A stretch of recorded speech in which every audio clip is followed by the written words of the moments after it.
The Magic Podcast. Hosted by Lloyd Barnes and Craig Petty. Your all-access, behind-the-scenes insight into the current happenings of the magic industry. Where Craig and Lloyd will thrust themselves deep inside your ears every Wednesday to rant, dissect, and give you their raw and unfiltered views on the art of magic. So, lock your door, take out your deck, and brace yourself for the Magic Podcast. Welcome back to the motherfucking Magic Podcast, and unlike last week, we have the OG. We have the fourth floor man himself. We have the living legend. We all know what fourth floor is now. We have the man who wants you to step inside his void. The one and only Lloyd Barnes is back with us, along with Mr. Pigcake himself. We are the Magic Podcast. Lloyd, welcome back. How are you doing, buddy? I am exhausted. Look at Pigcake flexing his tiny little muscles. There's the hole there. That's what I was showing. Yeah, I wasn't flexing, dude. It's too early. Like, you just know that Pigcake's there with his little hairy armpit, taking little photos and then joking himself. What, to armpit? To my armpit? My own armpit, first of all. I'd be joking it to, like, some other guys. Maybe yours. Maybe 2012 Lloyd. I have no body hair. I'm like a dolphin. I don't know why. That's why, dude. We really should. Before we get talking about body hair, we really should address the elephant in the room before we go any further. For those watching on Spotify and therefore, or listening on Spotify and therefore can't see what I'm seeing right now, Lloyd is sitting here with a fucking man bun. Hey, his name is Pigcake. Wow. Yeah. Okay. All right. This is great, guys. I'm glad that I joined this podcast to be the punching bag. All right. I thought I'd be the third member. Instead, I realized what I am. I'm like the fat girl you take to the date to make fun of her. That's what it is. All right. I've learned my position now. Who takes fat girls on dates to make fun of them? We don't talk the details. All right. But I feel like that. That's how I feel like, Lloyd. Oh. But it's good to have you back, mate. Thanks, man. It's good to be back. I'm exhausted. It got down to the wire, launching fourth floor. And then, like, aside from obviously a first few days of crazy sales and teething problems, everything's like exact. In my head, I'd planned out that like I would launch it, get to the first weekend, and everything would be like rosy. And that's panned out. That's sort of worked.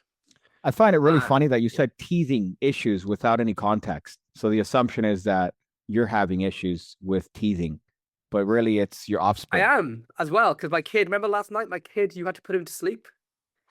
Yeah, that you better fucking explain the context, because that sounds weird. I'm gonna leave that open-ended. Okay, thank you. My child. Well, luckily it was a Zoom call and it wasn't within distance because I'm not allowed, but there's a whole thing. Just don't look up the Galam and Pigcake, but whatever. So, boys, it's great to have the original crew together. All three of us. I'll tell you something.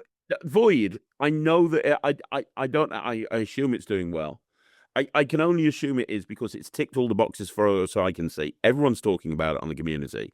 I'm having a ton of people ask me to review it. There's reviews that have already gone up. And the most important metric to decide whether a trick is going to do well or not, the Magic Cafe is shitting on it. And anytime they do that, that's when... That's, well, a little bit. But they shit on everything. They shit on my new trick. They shit on your new trick. It's just the Magic Cafe. It's it's just a collection of cunt waffles. But it's everybody I've spoken to. Like, I was doing one-to-one calls in the Netrix yesterday, so I was speaking to all of the people that I mentor, and every single one of them was holding up their void, going, "Oh my god, this is incredible! This is amazing! I love it!"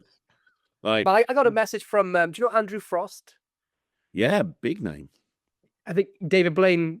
I think the quote for him is the best card magician in the world. David Blaine said that about him. He's it's incredible. One of Blaine's private coaches. He messaged me being like, "Yo, the void is fucking amazing." Yeah. You know what I was gonna say? What I hate about it is that Lloyd showed it to me in slow motion yesterday and explained it twice, and I'm like, I don't see it. Like, I don't see what you're doing, dude. What are you? It's a funny thing. I- Some people can see the move, and then because of that, I saw one comment somewhere which was like, it said something like, "This was on the cafe," and it said, "I can't see the move. I'm not seeing what's happening." And someone said, "Well, go back and watch it a few more times, and then you might see it." And I thought to myself, because this was like on day one, I was thinking, isn't that the entire fucking? Doesn't that show how retarded that comment is? Like, Oh, the so happy to use lay that word. no, but like a layperson's not going to be able to in real life go back and rewind it 3 or 4 times to try and spot the move. And then a magician's like, well, after watching it 4 times, I can now see it. So that's not going to fly by a layperson. It's like, are you challenged? Like, are you like these people fucking are allowed to cross the road on their own? They drive, dude. They're allowed to drive. They have licenses. Fucking bizarre. Problem. That's the problem these days. You put an honest trailer out where you can actually see what's going on, where it's an honest trailer and you see a performance, and people will go, "Oh, I saw what happened." Like, yeah, after watching it 20 fucking times, you dumb fuck. Yeah, I filmed it on a macro lens, right, which is a close-up HD lens, so that it fills the entire screen this big.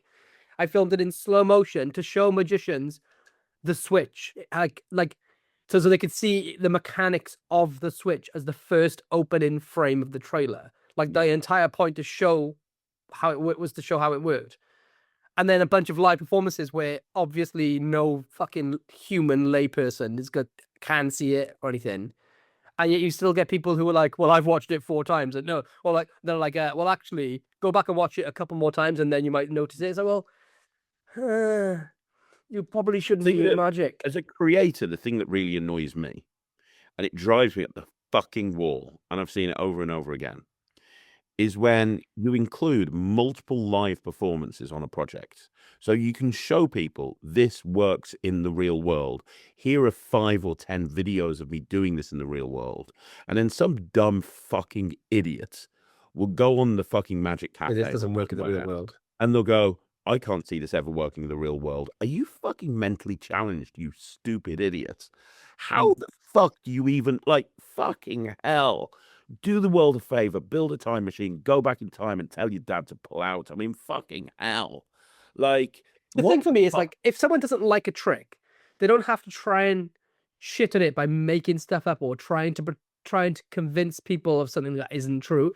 Like, if a trick comes out called Trick X, right, and it's got great live performances in it, it's got a switch move, which to my lizard magician brain, I can kind of see what's going on, but I have the proof and I can see that it would fly by a layperson, but I just didn't like it.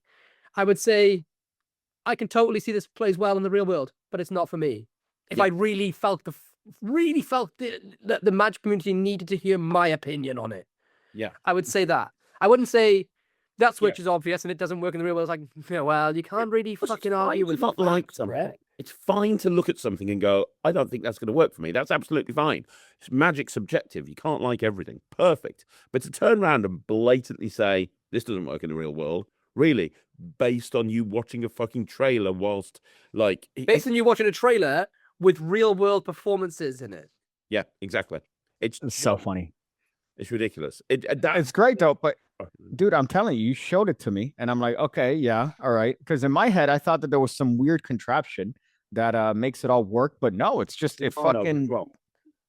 Huh? Yeah, it's just a really clever thing that Javier came up with. But it's one of those things that once you see and understand how the move works, you can't unsee it. It's like the crosscut force. Once you learn how that works, you cannot unsee it. And most beginner magicians are terrified of the crosscut force. Most magicians without any experience will we all know it. And I was one of those kids as well. You just don't think it's ever going to work. You think that, and as you go through the bell curve of magic, you realize, oh fuck, it is legitimately the best force in the world. I think, and it's the same thing once somebody's watched it a couple of times, like they say, or even if they watched it once and they go, ha, that's how it works, because they get the privilege of watching it in ultra HD, close up 4K on a macro lens, just thinking about the switch only. not thinking about in a real world performance. Lay people never even seen magic most of the time. They're excited. This thing's going on. You've got natural. Well, you should have showmanship and misdirection built in at the right moments, and and then they sit there like, ha, I've seen the switch, so it'll never work. Like, dude, you're fucking meant to. Like, it was. I'm sorry, Lloyd. Can we just acknowledge fucking Craig taking a stealth bite of a fucking burrito, attempting to stealthily eat a burrito, dude? I did not even notice it. It's fucking unbelievable that you just out of frame just. Can I just say as well, he's eating a burrito at and it's not quite even 8 a.m. yet. It's not a burrito. It's a fucking breakfast wrap. It's a breakfast wrap. Bro, it's just a gay burrito. That's the highfalutin way of calling. It's not a purse. It's a satchel. Okay, we carry them. It's European. That's the difference. But it's funny because go on, sorry, Pigcake, go on. No, I was gonna say that you could speculate as to how successful it is, but I know how successful the Void is because I am Lloyd's bitch. Craig, I'm Lloyd's bitch. I don't know if you've watched the website, fourth floor, that I'm there, my little picture. It says logistics, US logistics, picture. However, it should be Lloyd's bitch because I'm out here just oh, sorry, dude. Come on, man. Give me more time. Oh, I'm just trying my best. Oh, as I'm packaging these things, just a lot of 6 Pros in there, some vanishing elephants, and I'm getting attacked from all ends. But you are the Kato to his Green Hornet. I am the see. You got to make a wrestling reference because you made Kato Green Hornet. Is that? Are you talking about Never mind. I thought you were talking about the one. Let me put it in terms that you'll understand. You are the Virgil to his $1 Million Man. You keep calling me Virgil, and it makes me happy because Virgil's known for having a big penis in the wrestling community. But he's also known for scamming people, which I guess. I don't know. But yeah, it has been, it's crazy to see what people gravitate towards. And it's something like the mystery box concept that's been around forever that magicians sort of relook at every single year. And they come up with sort of new innovations. This one, I would say, is, not because I'm biased and because you're a friend of mine, Lloyd, but it does innovate because I've never seen that sort of maneuver that could be discrepant, but it just flies by. I'm telling you, I saw it in slow motion. You explained it to me and you were almost upset that I was so stupid that I'm like, oh, dude, you really can't understand what's happening? You fucking nonce. It was very it's a very clever way of approaching it. And for what I was thinking, I'm like, man, there has to be God knows how much annoying tech and this stupid thing that could, but no, everything's self-contained, everything's essentially sleight of hand and perfect. And salty. I've had the Void for a while and I love it. I absolutely love it. And one of the things that people have been asking me is, can you compare the Void to Chris James's button? Because I was on the button project. And it's completely different as far as I'm concerned. They couldn't be more different if they tried, because this, yes, you can do like a mystery box in a see-through clear key fob, but it's so much more than that as well. There's a lot more that you can do because of how the whole thing works. And I think that some people are looking at it as just a mystery box, but there's so much more to it than that. Mm-hmm. Well, yeah, you got all the appearances, the vanishes, and the transformations that it can do as well. But I got to say, the whole shout out for the Void really goes to Javier on this one. What happened was I had an idea for a key. Oh, were you going to talk then? Sorry, I couldn't see. No, I'm saying it to Javier, to me. Oh, yeah, because he looks like you. Yeah. Yeah, no. Wait. Wait. You said he looks like me. Yeah. You said it right. He looks like me. Said he not that I look like him. Not that I look like him. He looks like me. Okay, Javier. I want to get a picture with him like this. We're pointing at each other because we're both like 5'2" and have a beard. Which he's only little. I love him. But yeah, I got to say the credit for the Void pretty much entirely goes to Javier, because I went to him with an idea for something. I love photo keychain switches. So I went to him and I was like, oh, this is the idea I have for this thing. I won't say what it is because there's still a potential that it could come up, but for whatever reason, the reason is there's not whatever reason. When we went to get it manufactured, it was $18 per unit.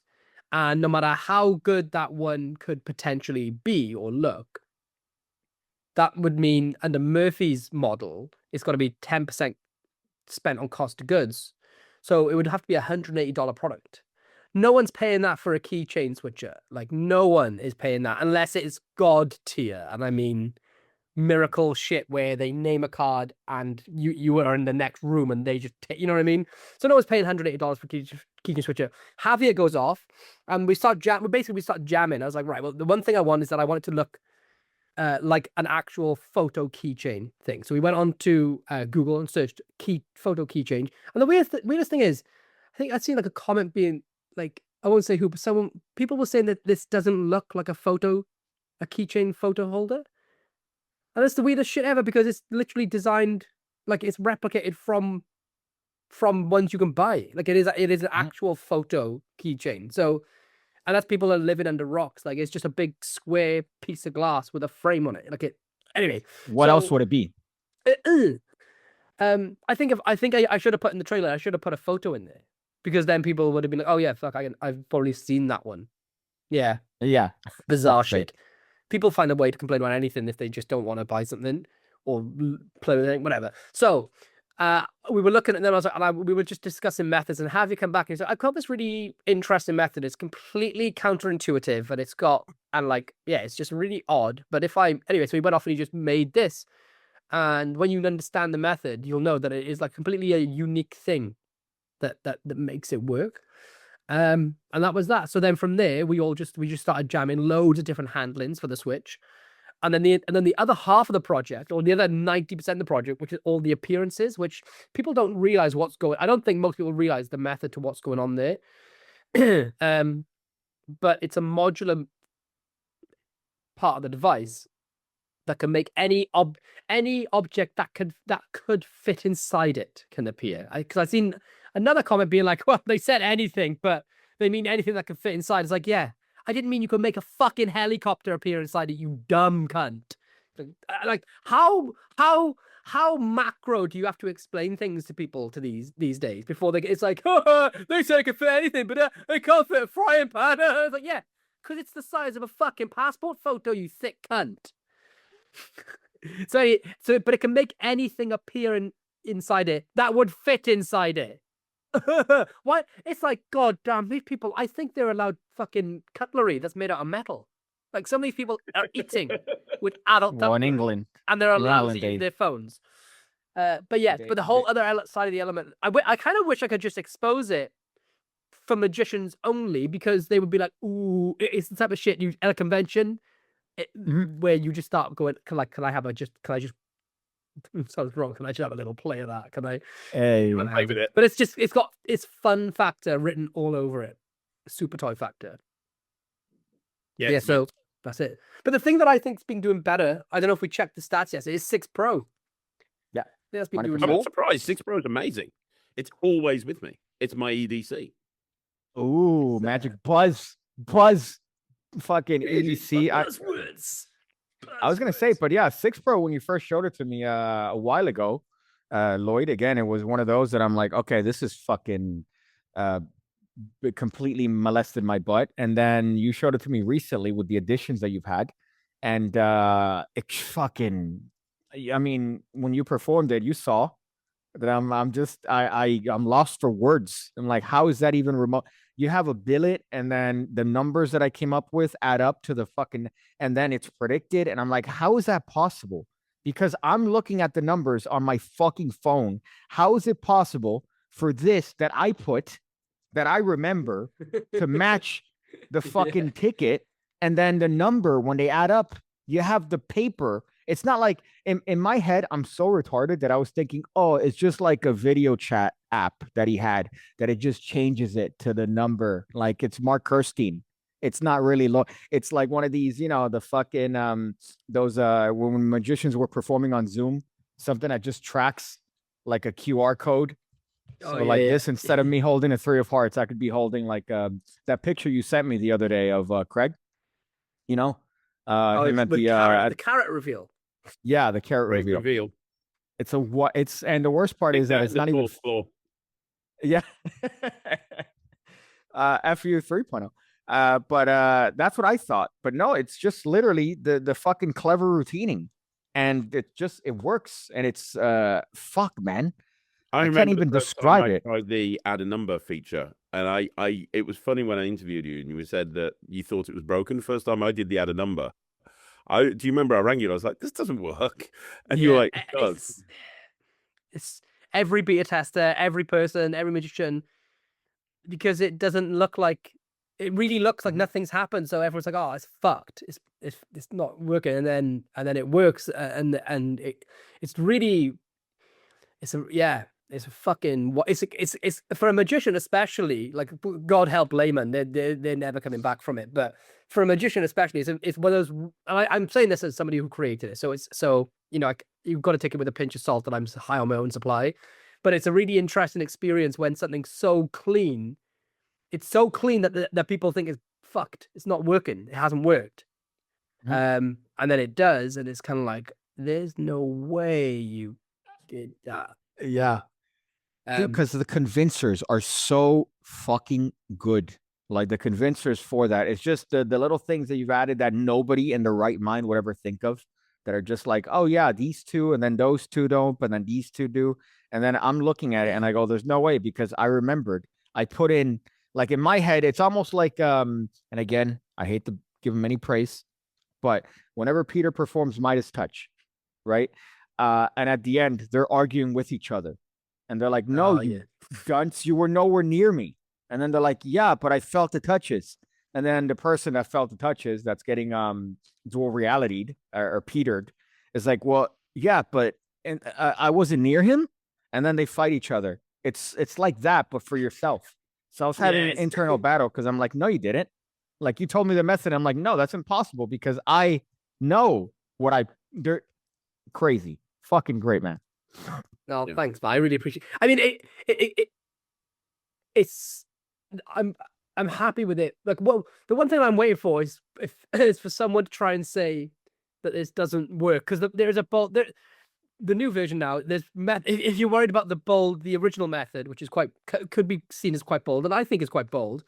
If they're worried about that, there's new methods to do the routine that'll cover you more, and so that's just to sort of remove anyone from being, because the original version came out and I vetted people and I kept it on my website and I made sure it wasn't like available to just pick up off the shelf. If you were like if a 12-year-old walked into like the Magic Apple and said, "What's the latest trick out?" and they said, "Oh, 6," I didn't want that to happen, because that kid, unless they were like really good, probably wouldn't have the performing chops to do it. You have to I would say you have to have the ability of having some performing experience, just because it's a slightly bold method, in the same way that a crosscut force is kind of bold, where you should employ some time misdirection, and trying to explain that to a day one beginner isn't, thing. So, but I'm still waiting for people to come back and be like, "Oh, this doesn't work in the real world," because, and then some people were like, "Oh, well, having a phone in play, is that going to dampen the performances?"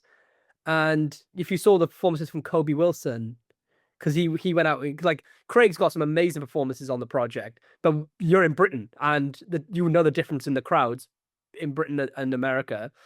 But so Kobe was in Canada, sorry, and he went out on the street with meta glasses, and so he's filming it, and I think the meta glasses make such a big difference. It's such a smart move from Kobe there, because we've talked about this so many times when shooting trailers. You rock up with a cameraman and maybe a light and everything, and people just clam up. Like, they just they don't want to react, especially in the UK. I mean, you got that amazing footage, that one guy, Craig, who's just like silent, like his world has been shit on. And I think like that's kind of like the best reactions you get over this side of the pond, generally, is like absolute, like, because they don't want to move, they don't want to freak out. But Kobe went out, and because those glasses are inconspicuous, people don't think there's a film crew. You're just casual.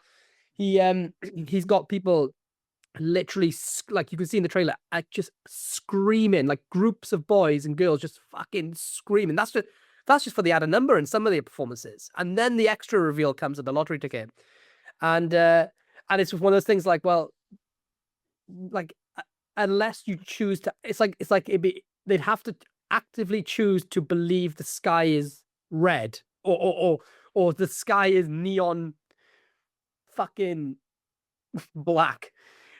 You know what I mean? If you have to believe that if it's flat to say this doesn't work in the real world, or that a phone would somebody. I don't think one person asked a genuine question, which was, do I think the phone could potentially dampen a performance?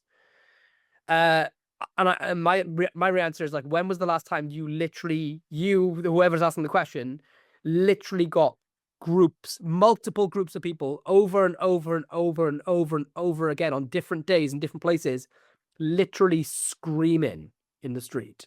Like, if that is thanks to the phone, then you should maybe use your phone more.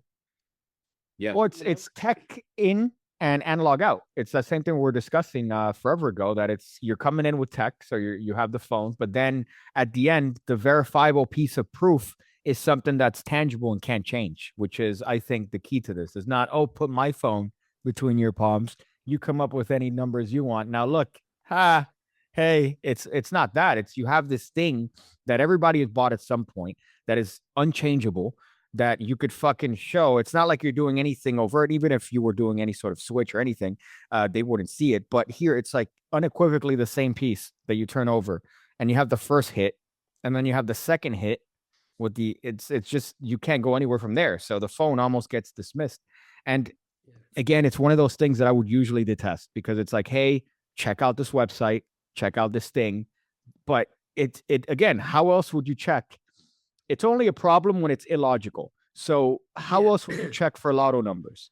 Do you have a fucking book of lotto? Fucking no. So you check on your phone. It's happenstance. It's there. There's a website that exists that allows you to check. So it makes sense. And then at the end, you show this one ticket. So it's, of course, it solves that issue of not being tech out, where you're showing something that could change. So it's just great altogether. And it would be the usual thing that just, I personally would detest, but it's immaculate. The cool thing about it is that, like, it's just an interesting concept as well. Like, people, you'll find if you do it, people will just want to be searching for their numbers. They like to see if they've ever won. And that was really when I created Six. That was really the big difference. Was like most lottery performances or predictions are kind of illogical in the sense that, like, I'm going to predict the lottery, and it's like there's no real why or logical hook as to why. And because of my experience as a kid of having that woman crying when I was 10, when my grandfather tried to buy a lottery ticket because she played the 1 week in her life she hadn't played the same numbers, they all came up. It was just because of that little fucking Slumdog Millionaire moment that happened to me that I realized, oh shit, that's what it needs. That's why most of them aren't so just have that little illogical fallacy, or they're missing the one step out. So it was like, oh well, I wonder if my numbers ever have come up, and that was it. Yeah. That was the catalyst, and that's then such a really, as somebody who's performed it a lot, it's such a good hook. Such a good hook. It really is. That whole story about, like, can you imagine if this happened to you? It gets them emotionally invested for the first second. It's fucking great. Well, everybody's played, so it's something that makes sense for them. So it's one of those sort of great bits that it applies to mostly everyone, because everyone's at some point played the idiot tax that is the lotto, and you're predicting their lotto. You're not predicting the lotto. You're predicting their lotto, which human behavior. You could yeah. So it's not. And the main thing for me was that like potter sculptor type creation, I absolutely my type, I just like things to be just straight down the line. So I in my head was the only rule of it had to be that they choose their 6 numbers. They have to choose openly 6 numbers. It can't be anything like blind or like I know, like, Craig, you got a deck with lottery numbers on it, but just completely not my style. The same way in that I don't do stage magic as well. For me, it had to be that, like what Murray said, with a gun to his head, gun to a layperson's head. If you ask them the method, they openly chose 6 numbers that appeared on the lottery ticket that they were holding from the start. That had to be the walk away. And then I worked backwards from that, Yep, completely agree with you. And you know what? Me and Pigcake were talking last week. I don't know if you listened to the podcast last week. Not yet. Not yet. So we were talking about tech. Not apps, but tech in general. We're talking about tech and magic and you know, whether it's valid or not. One thing I know about phones and phone apps is it's the one thing that you guarantee everybody will have on them. A lot of people don't have wallets now. They don't have keys. They don't have money. They don't have anything, but everybody has a phone on them. So, but I've heard people go, I don't like using borrowed phones, or I don't like using apps on phones. I'm like, I don't know why, because it is so commonplace these days to have a phone. And in this context, like Pigcake said, if you want people to check some lottery numbers from time gone by, you wouldn't be able to do that in any other way other than Googling it. Makes sense. Mark Kersey makes a great point in his lecture, which is like one of the classic plots in mentalism is the roadmap prediction. You know, predicting something on a map. And he's like, we sat down in the London Magic Convention. He was like, hands up, everybody who has a fucking road atlas on them. Right, who has their phone? Everyone. And the other point that he made in the same lecture was he was like saying something along the lines of magicians who poo-poo using phones in their magic, even though they subscribe to the idea that you should use magic with everyday objects. And he said, right, hands up who's got coins in their pocket. And like a third of the audience did, as opposed to maybe 10 years ago where everybody would have had coins in their pocket, like because Apple Pay didn't exist. And yeah, and it was like, but hands up who's got a phone, and every single person in the room put their hand up. Like, you know what's so stupid? Sorry to cut you off. What's No. so dumb, right? Like a phone, yeah, okay, I get it. I could see why somebody would shit on the idea of using like tech magic or using apps and stuff. It's a very good argument because sometimes it doesn't make sense. But you're telling me that a person that carries likely on them sponge balls and fucking things that are like overt, like, oh, here I have these things, is worried about a fucking phone or an app or something being unnatural, dude. yeah, Like, you can't make the same argument, mate. If you have a fucking dirty, crusty, oh, here's my earplug, you know, my inflatable earplug that I carry that's the size of a fucking elephant trunk, you know, that I'm gonna use in place of a sponge ball or some shit. Like, why? What are you doing?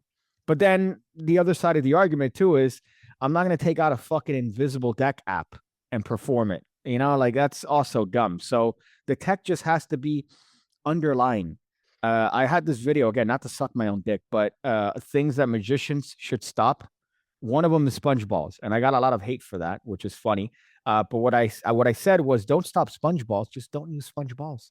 Use stuff that you got. You could use balls of napkins. You could use dollar bills, things in place that replace them, without having to do this. Now, again, I'm saying this as a unprofessional magician, right? If you're a professional magician, yeah, take out your sponge balls, take out whatever props you want because it's part of the environment. But if you're a bloke at the bar with your mates and somebody goes, hey, man, I heard you do tricks, show me something. You go, oh, great, here you go. Hold on to that, right? You had the sponge balls in your pocket, dude. Why do you have fucking sponge balls in your pocket? I'm saying for the person that's like the hobbyist, you know, like that sort of thing. It doesn't make sense for you to have these fucking overt props. But in this case, you can't make the argument that it's unnatural if you carry these unnatural things on you on a daily basis. Oh, here's my what would be another thing that magicians would carry in that same vein? That's like sponge balls. That's weird to lay people, but to magicians it seems normal. coin purse. A fucking coin purse, dude. The coin purse. Every time it's like, oh, here are my coins that I've designated special, and then you lay them out. Craig, Okay, eating that little fucking breakfast burrito. I'm just ashamed because I have a collection of thousands of coin purses. You have loads of coin purse. I do. You got some really interesting coin purse stuff. I think the thing is, right, I think what really is at the core of this, right, is that you see people being like, phone magic sucks. And it's not me exaggerating or being hyperbolic. Like, people say phone magic sucks, or I would never lower my magic to introduce phones into it. That would make me feel cheap and nasty. The truth is that phone magic is fucking awesome, right? Some of the best reactions in modern magic have been garnered or attained using phone magic, from TV shows to like when you see Blaine using them. using phone magic on celebrities or whatever it is, from using it in the magic castle. I see magicians using phone magic there in the most prestigious performance venue in the world, to out on the streets using phones to get some of the wildest reactions you've ever seen. And people try and make illogical or straw man and false arguments as to why nobody should be using phone magic. It degrades magic, even though magic and technology have always been head to head. Magicians have always found a way to incorporate the latest technology and the latest everyday objects in their magic and find ways to make them more impossible, more amazing. If someone doesn't want to use it, if they don't want to use a phone, just say, look, I know phone magic is absolutely incredible. I just don't want to do it. If someone said that, nobody can argue with them. But when they say stuff like phone magic is bad, or I would never subject my spectators to phone magic, blah, blah, blah, blah. And it's almost universal across the board that everybody that has a really ignorant opinion like that, almost every single one of them is washed up or just shit at magic. And I know it sounds really horrible to say that, but if you click on those profiles that leave those just fucking mind-numbing comments, you watch them, and sometimes they have been performing for 30, 40 years, and you watch their performances and you think, that's the reason why, yeah, I get it. I get why you have this opinion in general. Like, for some reason, you never got past, you never progressed as a magician after spending the first 3 months of learning. Yeah. You went out, you started performing, and you never changed a thing. Well, I'm typically quite chill about stuff like this these days. Like, I used to get really irate about magicians that would slag me off on the internet, as you know. But these days, you talk about, magicians that haven't progressed. Every single time. So I put a video up yesterday of a review of a convention I was at in Germany, and I included a performance clip of me performing on stage at that convention. And about five or six comments, as I expected, within the first couple of hours came up going, Craig's the worst magician ever. Craig can't perform his way out of his paper bag. Craig's this bad. And I clicked on every single one of those profiles, and they were made either a week or 2 weeks ago or a month ago at the absolute most, with no interaction, no nothing. This was the first post on YouTube. I'm just like, block. I couldn't give a fuck. These days. Good for you, man. A lot of those people that put themselves out there as, oh, this is the way it is. They wouldn't know how to fucking perform for a real person if their fucking life depended on it. Well, there also comes a real big issue with magic, in that magic as an art is potentially one of the only art forms where lay people don't know the difference between somebody who's good at magic and somebody who's bad at magic. For example, if somebody's a bad comedian, your audience knows. If somebody's a bad singer, the audience knows. If somebody's a bad dancer, the audience knows. Bad actor, audience knows. Universally across the board, I can't think. If you're a bad juggler, the audience knows. If you're a bad tightrope walker, the fucking audience knows. Every single form of entertainment that I can think of off the top of my head is immediately recognizable as to the skill level of the performer. The problem comes to magic is that a day one terrible magician can get fucking insane reactions with almost any trick, any beginner trick. And this is the problem with our art, is that we spend so many hours of practice if we do it the right way when we come to perform, we spend the majority of our lives practicing to never show off our skill. And lay people can't really tell the difference, because to lay people, all that matters is did the right card get found, or did that thing reappear, and not flashing the method. So these bad magicians go out and they get good reactions. There's no denying it. They get great reactions. So now, and these people take a compliment, because we all know. First of all, when it first happens to all of us, you're like, yeah, fuck, I think I might be. And then you realize, shit, when someone says to you, oh my God, I've seen it on TV, but I've never seen it close up. You're the best magician I've ever seen. What that means is 99.9% of the time is that's the first time I've seen magic, or it's the first time I've seen a magic trick, and it wasn't something which I could work out. That's generally what that statement means across the board. from lay people. So these magicians go out, they get that compliment, and they think they're amazing. And then they go, well, my opinion on foam magic is that it's terrible and that it makes your magic worse because I've stuck to sponge balls and invisible decks for 30 years and that's the gold. And it's like, yeah, it probably does get you good reactions, but you don't have to shit on magic that would potentially, I mean, if you're a better performer or you progress, would get you better reactions. You just haven't tested the waters yet, or you're not willing to give it a chance. And I think it's just, yeah, it's just ignorance and people having that Emperor's New Clothes sort of false opinion of themselves. I don't know what it is. I mean, for me, in my opinion, I'm forever the student.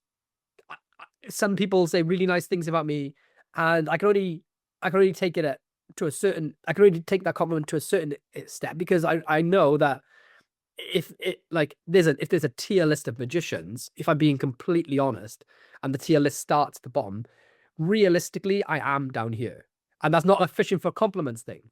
I know that because I'm self-critical and I want to get better. So I'm looking to improve as much as I can. So the only way to improve is to think that I'm not better than anybody else and that there's so much more to learn. So when you see people coming in being like, I've been performing for 30 years and I know foam magic sucks. It's like, well, you now think you're up here, which means if the tier starts there, I always think if somebody thinks they're up there, it means they're actually lower than this than where the tier list begins. If they really think they know everything, and that no other form of magic is good, then it means they're kind of they're further back than most people start. Yeah, you're being a hot girl posting on Instagram, going, "I just feel so ugly today." Meanwhile, it's like, bam, bam, bam. You know, like everything's attractive. No, but because I think about it like I am a terrible performer, right? I'm definitely bottom tier performer because I don't enjoy performing. I don't fucking do it. Mhm. And then when I look at creators, and I think of the great creators out there is a fucking long way to go. You know, you look at Well, Luna. that's the best I mean, though. that's like, Yeah, you have to. Yeah. So when people say nice things like, "Oh, Lloyd, like I think you're X, Y, Z," and nice compliments, in my head, I'm like, I really appreciate it. I know that you showing me that you value me, but realistically, I'm very honest, and I know that I don't perform, so I'm a shit performer. So I'm not even on. I don't even make the list. But in terms of creators, there's fucking levels to it, and I'm very consciously aware that I don't even start to take the first step, and I'm good with that because it'd be dangerous to think that I was even on the list, really, because if I ever got like that, it'd make me lazy, and that's when I would start leaving comments like, "Foam magic sucks. I would never degrade my audience." You know, that's what happens to people. They get this inflated opinion of themselves because their lay audiences keep telling them they're good, and they don't, and then they think that they know everything, and suddenly they go from, you know, if they ever were progressing, they now think they're a master, which means they're back before the starting line. yeah, yeah. What sucks, Lloyd, we were talking about this yesterday, is that it happens to me and it happens to all of us where you see like a bunch, just endless positivity, right? And then we focus on the fucking one asshole who's like saying, dude, no, this isn't good. So I think I need to be better. I think we all need to be better at that. Well, you know, we focus mostly on the positive rather than the one idiot. And if you look at it statistically, it's funny because you have like, well, I guess you could also argue that people that would leave comments would also typically be maybe people that support you. But whatever, ignoring that, you know, we focus on a negative and the one guy that's just being a piece of shit. And then that's the one that we reply on. I hate that. I hate that I find myself doing that because, you know, sometimes you have these videos that you put out and they're overwhelmingly positive in terms of the response. And then we just zero in on that one shit bag that's like, well, yeah, you know, fuck, I would say this would never work. And it's like, well, you're speaking from a place of you can't even wipe your own ass correctly. So what makes me think that your opinion is going to be valid? I think what makes it so difficult is confirmation by, oh, I don't know what the right frame is, but like it's like I think it's what makes people get so angry against flat earthers. Right? I mean, I could be wrong. I'm pretty certain I'm not wrong. The earth isn't flat. We know the earth is not flat. I think and you could go down that whole route of like, well, have you ever been to space? Like, okay, yeah, I haven't fucking been to space, but okay, okay, maybe let's say that dogs don't exist, right? No, isn't there a whole thing where birds don't exist? Have you ever seen that movement Birds don't online? exist. Yeah, that's a whole the movement, thing. right? Right. Okay. Mhm. So there's a genuine movement online. If you haven't looked it up, go and check it out.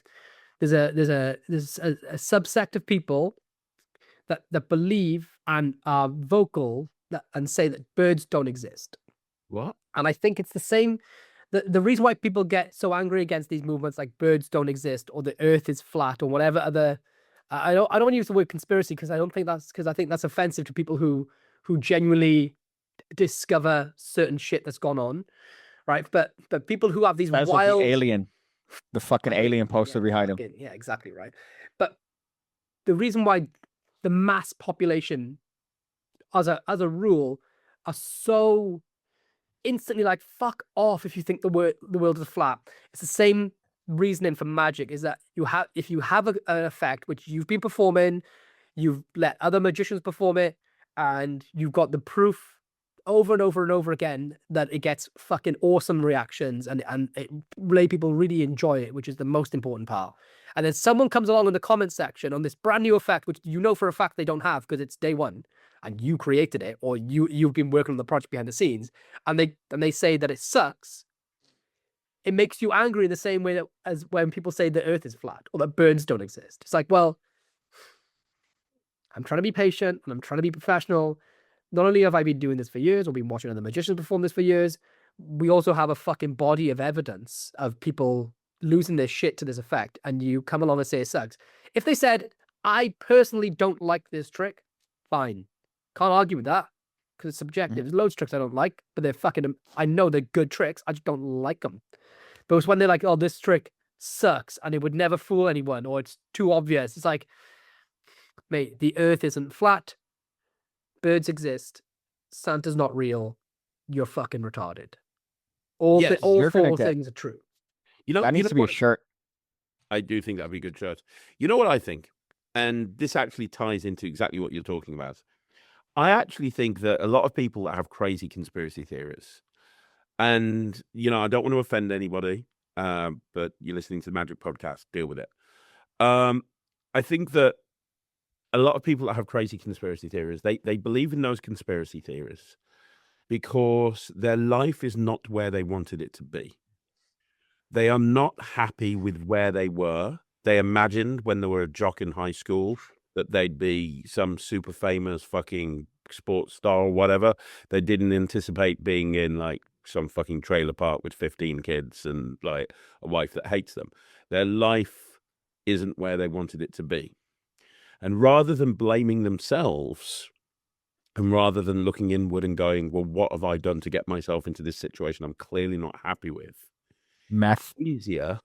Well, yeah, it's easier to go, well, there's this thing that is, whatever it may be, the earth is flat and because of that, my life is shit.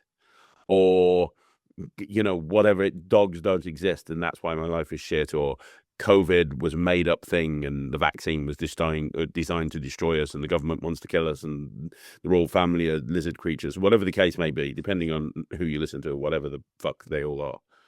And I think it's the same with magic. I think that if somebody says, I don't like phone magic, I think it's, they're more vocal about it. Phone magic is shit. Phone magic is terrible. We shouldn't perform phone magic. And I think the reason for that is because they've tried it. They can't do it. They haven't made it look good. It looks shit. And rather than looking at themselves and going, well, I can't perform this. This is my fault. It's easier to blame the whole subsection. It's easier to blame that. They can't accept that they're shit at this. They would rather just outwardly go, do you know what I mean? Yeah, it's all shit. Yeah. Yeah, it's shit. I'm not shit. It's shit. Yeah. That's what I believe. This is going to sound so egotistical, and I only know it because Fred, the underperforming hobbyist, who's now the overperforming hobbyist, I would say, highlighted it. But you all three of us have written books, and you know what it's like. You write something down, and it's just something that lives in your head and comes out. And it's but there's something that I wrote in Doc's Power, which says like, don't judge a book by its don't judge a trick by its first terrible performance. Because that can be the death of so much magic or so many genres of magic. It goes off what you're saying, Craig. That magician who hates foam magic may have gone out and performed a couple of foam magic tricks badly, or they didn't get the reactions they got. And now that trick is forever doomed to them. And as creators, I think you know more than anyone that if you have a trick and you're obsessed with the idea of it and you go out and you perform it and it doesn't work, it's normally something, it means that unless there's something inherently wrong with it, like it's just a boring premise, that normally it means that you've got to do better, or you have to fine tune the effect in some way, and then try again, and then try again, and without doing that, and then eventually going through the process, and ended up with a good piece of magic. Without doing that, that trick would never see the light of day. Like, for example, you look at the Quantum deck. The first version of the Quantum deck used 10 cards, wasn't it, Craig? You come up with the 10 cards? Yeah. Right? I think it's fair to say that if it had just stayed at that 10 card version, and maybe you went out and you didn't get the same reactions, you would assume that the principle that you created for the Quantum deck wasn't good enough, or didn't work, or didn't play well. But instead, you kept working it, you kept adapting it, you kept performing it, and eventually you're left with what is now, one of the most popular tricks in the last 2 decades, the Quantum deck. Yeah. And I think it's just so important that, like based off what you're, going off what you're saying, that when people are dismissive of a trick because it's gone wrong once or twice for them, and now they just don't like phone magic or whatever it's going to be, is that actually they don't have to. They can stick to what they've always done, but just because it didn't work for them doesn't mean they should dismiss it entirely. Which means that either they didn't want to put any more work into it, but it doesn't mean it's bad. It still means. What if Lloyd, for example, let's say you're doing like, I don't know, just off the top of my head, French kiss, right? And it turns out that you do it and whatever, and then now you're on the registry, okay? And then you can't do it anymore. So what then, Lloyd? What would you do in that situation? Huh? No, actually, what would you? Because I need some legal advice. You can't get put on the same register twice, right? So fucking keep doing it. I've never thought of it that way. Welcome back. Legal advice with Lloyd. There should be a new segment on your fucking channel. Health advice. You can't catch it twice. Of course, all of this shit is but the one thing that I would say that none of this applies to is the shitty fucking floating table, which is the worst fucking trick ever made and deserves to be burnt. If I could afford it, I would take every single floating table that's ever been made, and I would use it to buy a shitty house that would fall down within a week. Do you know, what's the other one as well? Zombie ball? Yeah. Zombie balls. Do you hate zombie ball? I hate most things. The whole principle of a floating thing on a stick drives me up the fucking wall. The only fucking thing that I love, Ryland does this mask thing, which is quite good because it's not just reliant on the stick, but I don't do that. The one thing that and this is a funny story. So when I was asked to do the gala show in Germany, and I did a Cards Across routine, which is based on the Scott Alexander Cards Across. Which is, I don't know if you've ever seen it, the cards are jumping from one place to another, and you've got a handkerchief in front of the guy's crotch, and you're simulating basically having a hard on going across it's brilliant. It's so hilarious. And I was in Germany. I was worried that Germans wouldn't get knob gags because my entire show is knob gags. I was sitting backstage stressing, and one of the acts came in, and I was like, I'm really worried about this. I'm really worried that the Germans like knob gags, and they were like, no, Germans don't like knob gags. So I'm like, well, it's too late to change my act. It's knob gags. And they saw this table with my props on, and they were like, they recognized this blue handkerchief, and they were like, that's the thing by Bill Abbott. That's a beautiful piece of magic. Because when Bill Abbott designed it, it was a beautiful piece of magic. It's, look, I've got this see-through box. So I'm going to capture a piece of nothing, and oh, look, it's floating around. And all of that shit. And he's like, that's a beautiful piece of magic. Germans will love that. And I'm like, yeah, I'm using it for a knob gag, mate. I'm using it to make someone look like they're having a hard-on stage. And he just looked at me like I'd shut a fucking puppy and then just walked out. That's so good. It's wonderful when you take like an established prop that's like beautiful and, oh, look, this is someone like Tommy Wonder performed in, and it looks like poetry, visual poetry. And then you fucking do it. And it's like, no, I'm making it look like he had a hard dick. It's Viagra. Like you just dumb it down completely and absolutely wreck it and use I don't know, fucking 5-year-old humor to make it anything. Sorry, are we boring, Lloyd? I say that. No, I say that because Look at this. Look who's using the zombie ball in this show. It's not a fucking zombie ball. It's a knob gag. I'm using it as a knob gag. I'm using. Have you not paid attention to the last 5 minutes? It's a knob. I know. The entire point that I brought it up was to lead him down this path, and then he started making sense. And I was like, "Oh fuck! Well, that's gonna die when I. That's got no legs." Yeah, but you know what I hate is the same shit with SpongeBob's, right? Like I'll shit on it, but then you see somebody kill with it, and I'm like, okay, yeah, it works. But then again, they're professional. My argument is the regular guy at Witherspoon's taking out these dirty sponges from his hand. But like Norm Nielsen, Tommy Wonder, like when you see them do the zombie ball, what do you think? Are you upset? Are you seething? I just don't. It's not really so much about the ball, although the ball is a bit antiquated. It's more about the table. And it's more about the fact that other than Rosander, every single person that I've seen do that fucking table, it looks like it's a lightweight table on the stick. That's what it looks like. Well, Norm uses a violin, right? Or used a violin because he's dead now. Tommy Wonder used a birdcage. He's also dead now. Maybe there's a common thing. The best magicians that perform the zombie are all dead now. Maybe that's it. Maybe that's it. But it's it's.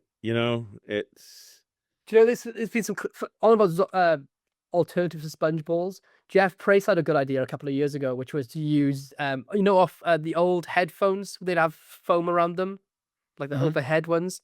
To use those, take the foam off them and use them as sponge balls.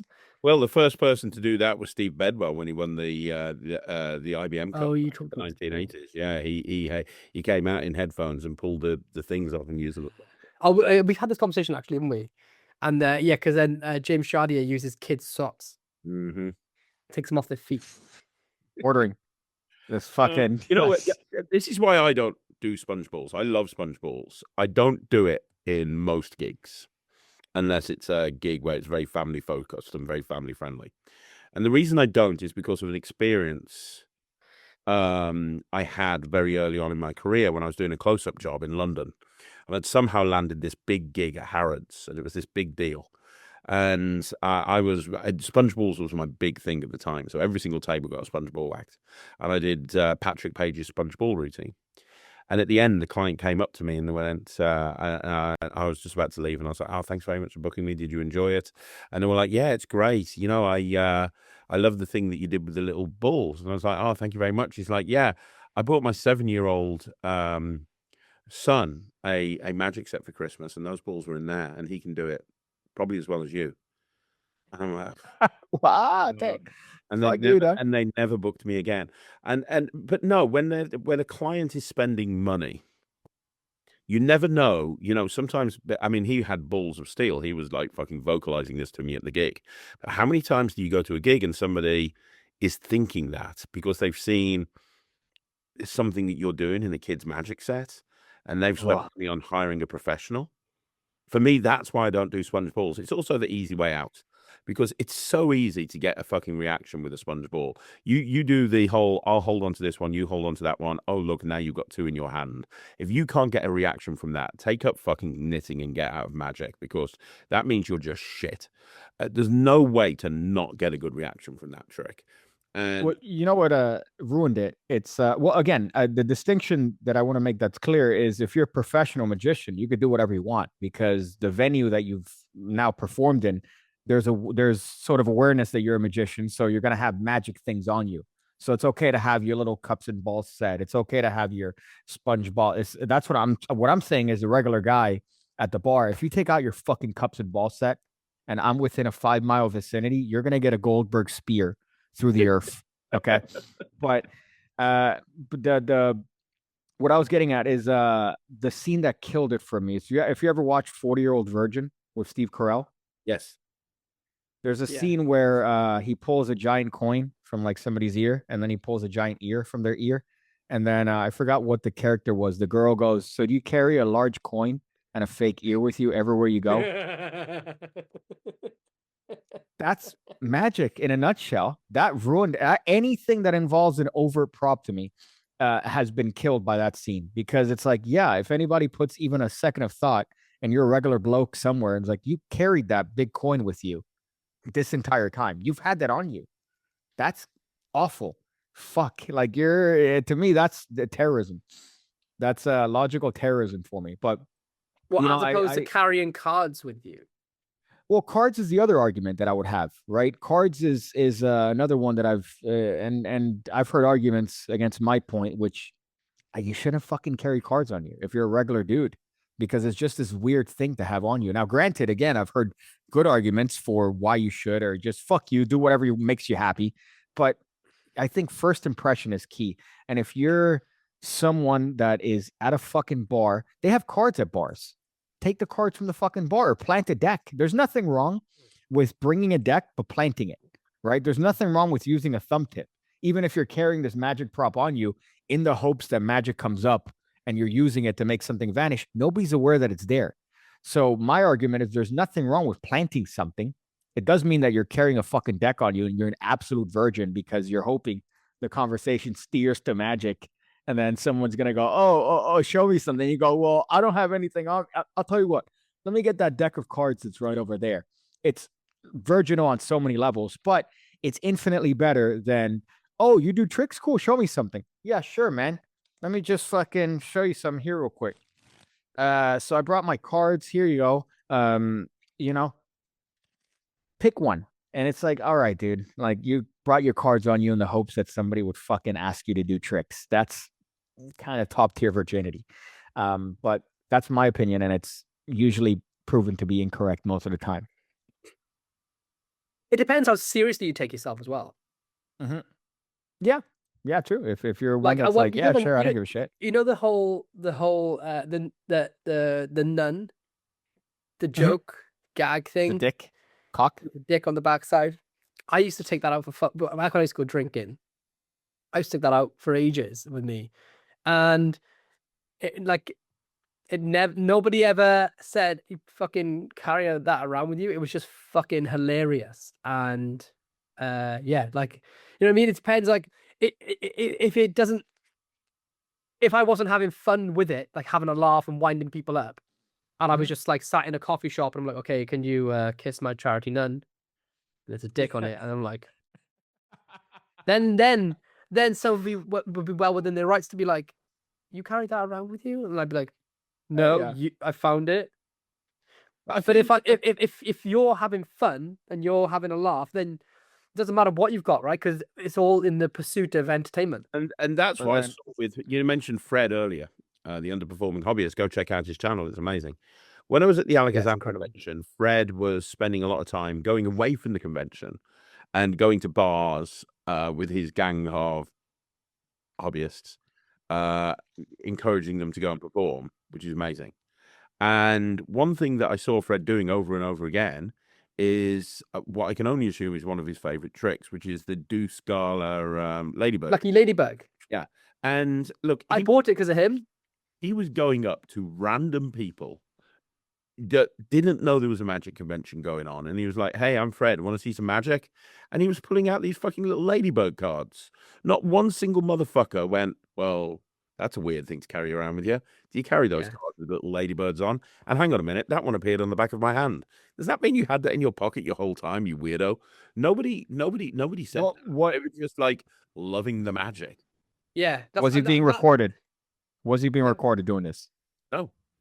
No. Okay. He does this all the time. Yeah, he does it all the time. Okay. Yeah, I got it. I performed it on my kid Thomas, and he fucking loved it. But you said it there that he's going up to strangers and saying, can I show you a magic trick? Right. So I guess he's created the environment that it's okay to have weird shit on you. What I'm saying is a regular bloke at the bar that's like, oh, hey, you do tricks? Show me something. And you go, well, cool, I don't have anything on me. Wait, but I see something there. Oh, it's a poker chip. It's all about demeanor, isn't it? It's all about your demeanor and your attitude.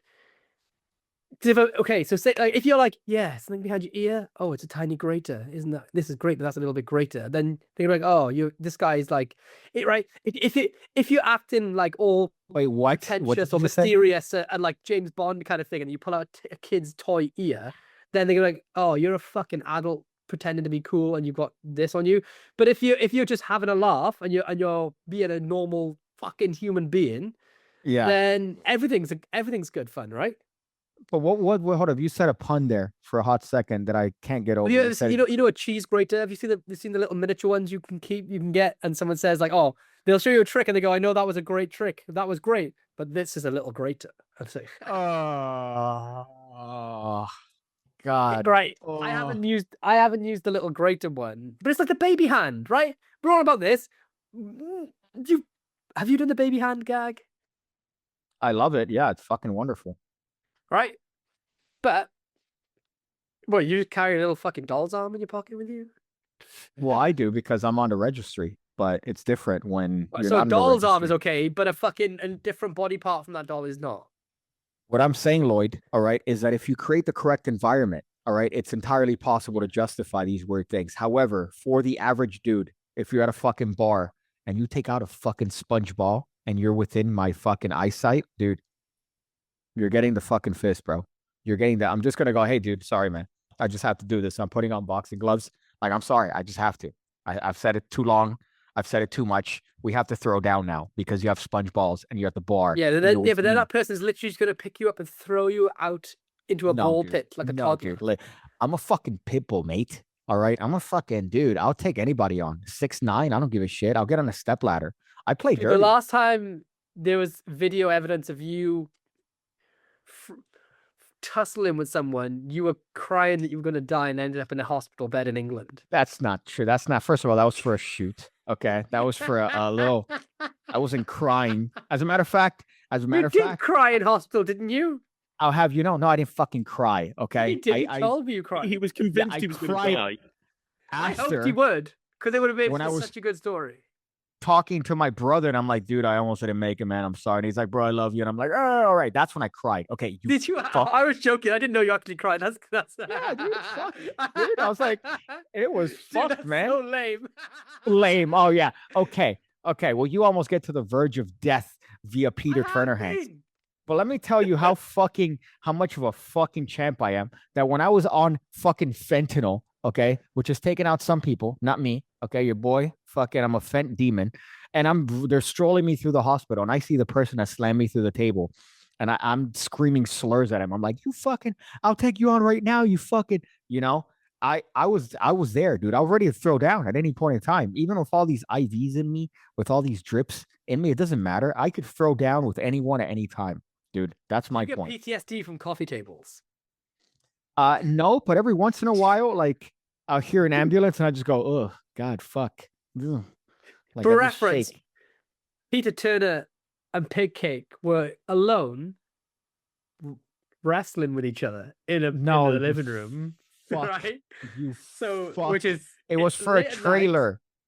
It was for a trailer. They were filming themselves wrestling each other. All right. Late at night with nobody else there, just those two men. Yeah.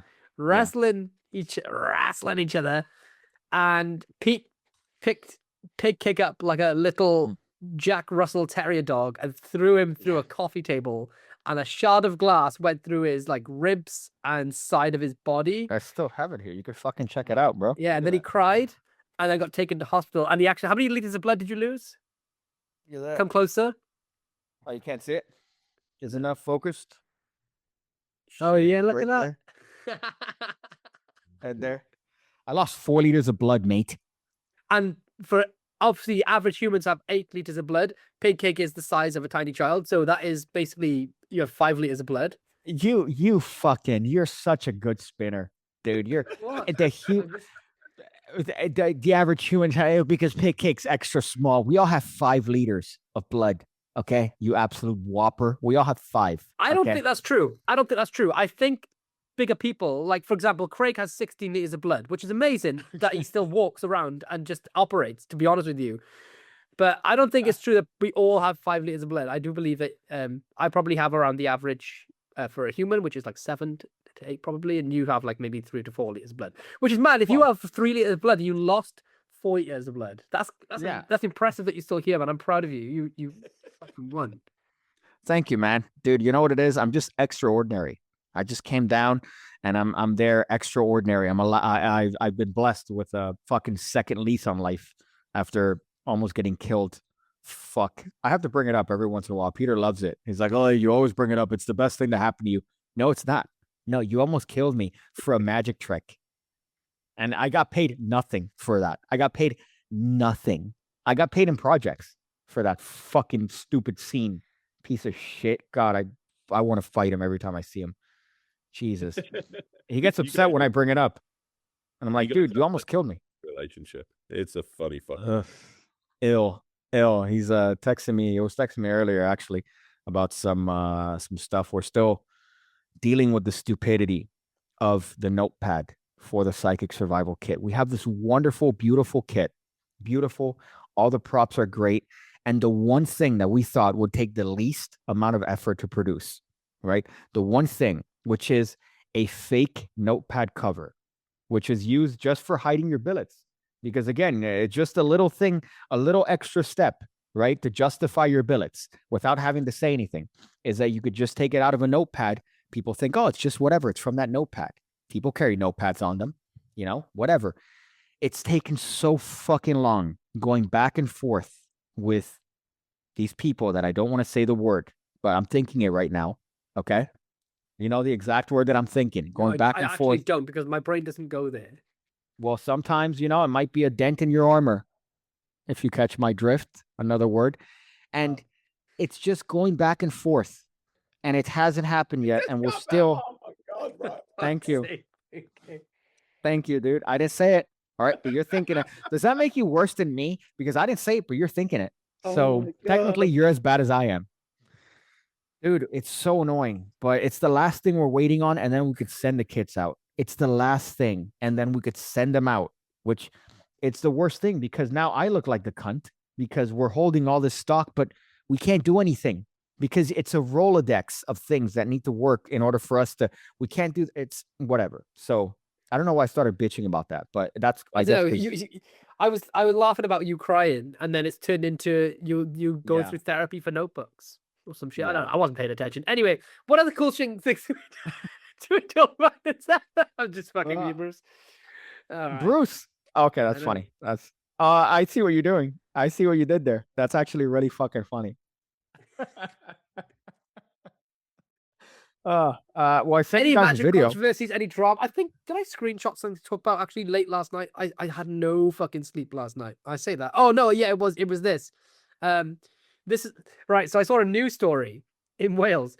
This story is horrific. Marius Gustafsson was the ringleader of a sick body modification gang who once cooked human testicles to eat in a salad. And it goes on about his court case and how he's netted more than £300,000 from doing all this. And this is the picture of the guy. Oh, looks just like you, Craig.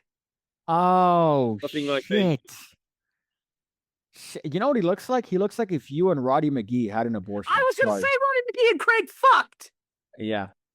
Yeah. Doesn't it look like you both guys? Yeah. Oh. Yeah, dude. It looks like if you and I could see him doing Little Door and then also doing a fucking Chopped. I could see that guy doing both of them. It's funny because I'm waiting for how's this going to tie to magic? And then it's like you show me the like if you told AI, could you combine these two people? And then it made. Although, could you imagine how incredible the magic would be if those two? If you guys docked. Do you know what docking is? Yeah, I know what docking is. Do you know? Of course you do. Oh yeah, dude, I fucking went on the internet. Well, I sent you guys a video of a group of individuals trying to scam somebody using magic tricks. So I don't know if you want to play that briefly. I put it on the WhatsApp group that we have, which I can't name the title of because, reasons. Let me see. Virgin Rage, right?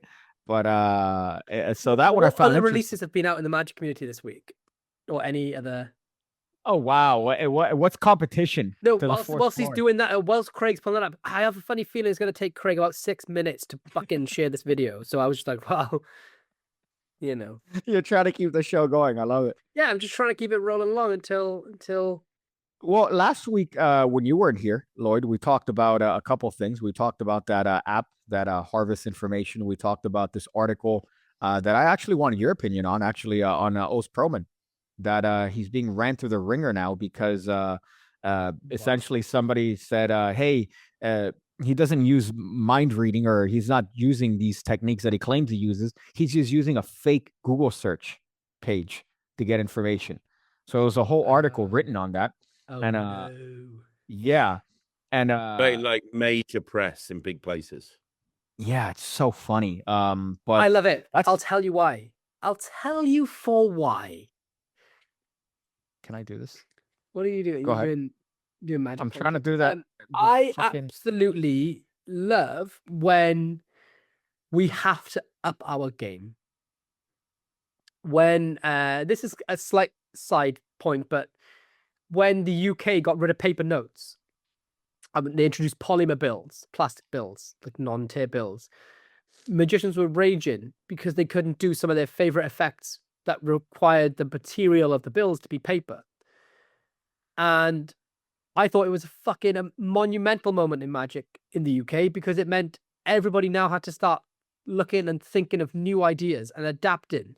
And what comes from that, when everybody gets complacent and does the same shit, the problem is everyone does the same shit. And I said before, like my worst nightmare is doing a trick. It's why I created Lux. Is doing a trick and then having a layperson say, "Oh, I love that trick. I saw so-and-so do it." Because it immediately means that the trick is not spontaneous or organic or in the moment. It means it's something that everyone could do if they want to do it, right? Like the amount of magicians that do extreme burn, the amount of magicians that do double cross, they're both incredible tricks. And the problem with being such good tricks is that everyone does them. So when they introduced polymer bills, it meant that there wasn't... I'd been working on polymer bill effects before they were officially launched in the UK. So I had a bank of stuff like sort of ready to go for my own personal arsenal. And it meant that just it was going to be more creativity, more diversity. When the mass magician exposed loads of stage magic effects and people cried, "Oh, this is the end of magic. Magic is finished." Arguably did more for magic than worse. But to me, all it meant was all those stage magicians that had been relying on the same tricks as all the other stage magicians and the same presentations, the same methods. It meant they either had to adapt and now finally step their game up and look for new methods and do things different and separate themselves so that nobody could expose their magic, or metaphorically die. So it's adapt or die. And I love it again, right? Inject, which is the fake Google search, was something that Greg Rostami put out 10 years ago. Ironically, me and Will, I created something. Will Jones built it for me long before Inject came out. That sort of tied off one end of it, but that's a bullshit story. Boring story even. But it's been doing right. It's been the zeitgeist. It's been in the zeitgeist, the magic lexicon for 10, 15 years, however long Inject's been out. Everyone does it, right? And it's really, and the reason everyone does it is because it's really good. And it's not a snide attack, but it is time to adapt and overcome and adapt or die. So when these decades old tricks are being exposed and they're now becoming part of the public lexicon, fucking amazing, because it means you either adapt or die. Stop doing it and find new interesting ways, because we're all a rising tide raises all ships. The alternate that I know off the top of my head for to Inject is Mentix by DVS Magic, whatever they're called. What is it? The dv-magic.com. And their thing is, and it's incredible. It's I don't know about you guys. I rarely use Google these days. I use ChatGPT for general searches. Like I use it to help me fucking calculate the fucking stuff for the swim. But I generally use it in terms of searches. Do you do that? Yes, I have. Yep. Well, it's becoming more common now. That's why Google is like, because oh, here's the AI version of your search. Well, yeah. Also, I was speaking to like Rory Adams about this before. Google is not as good at showing you the results you actually need to see because of they've kind of fucked their algorithm a little bit. So now it shows you a lot of advertisements. There's a whole video on YouTube about this. Sometime when like Google just doesn't show you the results like in the same way that it used to. So Google's getting worse, and other things developing. Often YouTube's a better search platform for certain bits of information, and ChatGPT, right? So with that being said, for the most part, it makes more sense to use ChatGPT. At least I can name pretty much all my friendship group and family are, apart from like my mum and maybe Kaylee's mum, mostly everyone that I know uses ChatGPT for general searches now, right? It's just a thing. So we should be starting to move forward. And the obvious answer is to use ChatGPT, and way ahead of us that I know of is DV Magic with Mentix, Mentyx. And they have this, but their system is fucking amazing. Some of the stuff you can do, right? One of the things you can do is you can do like digital force bag, but with ChatGPT. So you can say, hey, so you get the spectator on their phone to go to it and say, ask it for a list of so you ask them for a number, right? It's like we say 22. You say, ask him for a list of the top 100 most popular countries in the world. And they ask it, and ChatGPT, as it normally does, would give them a list. But in this list, it's like a forced list.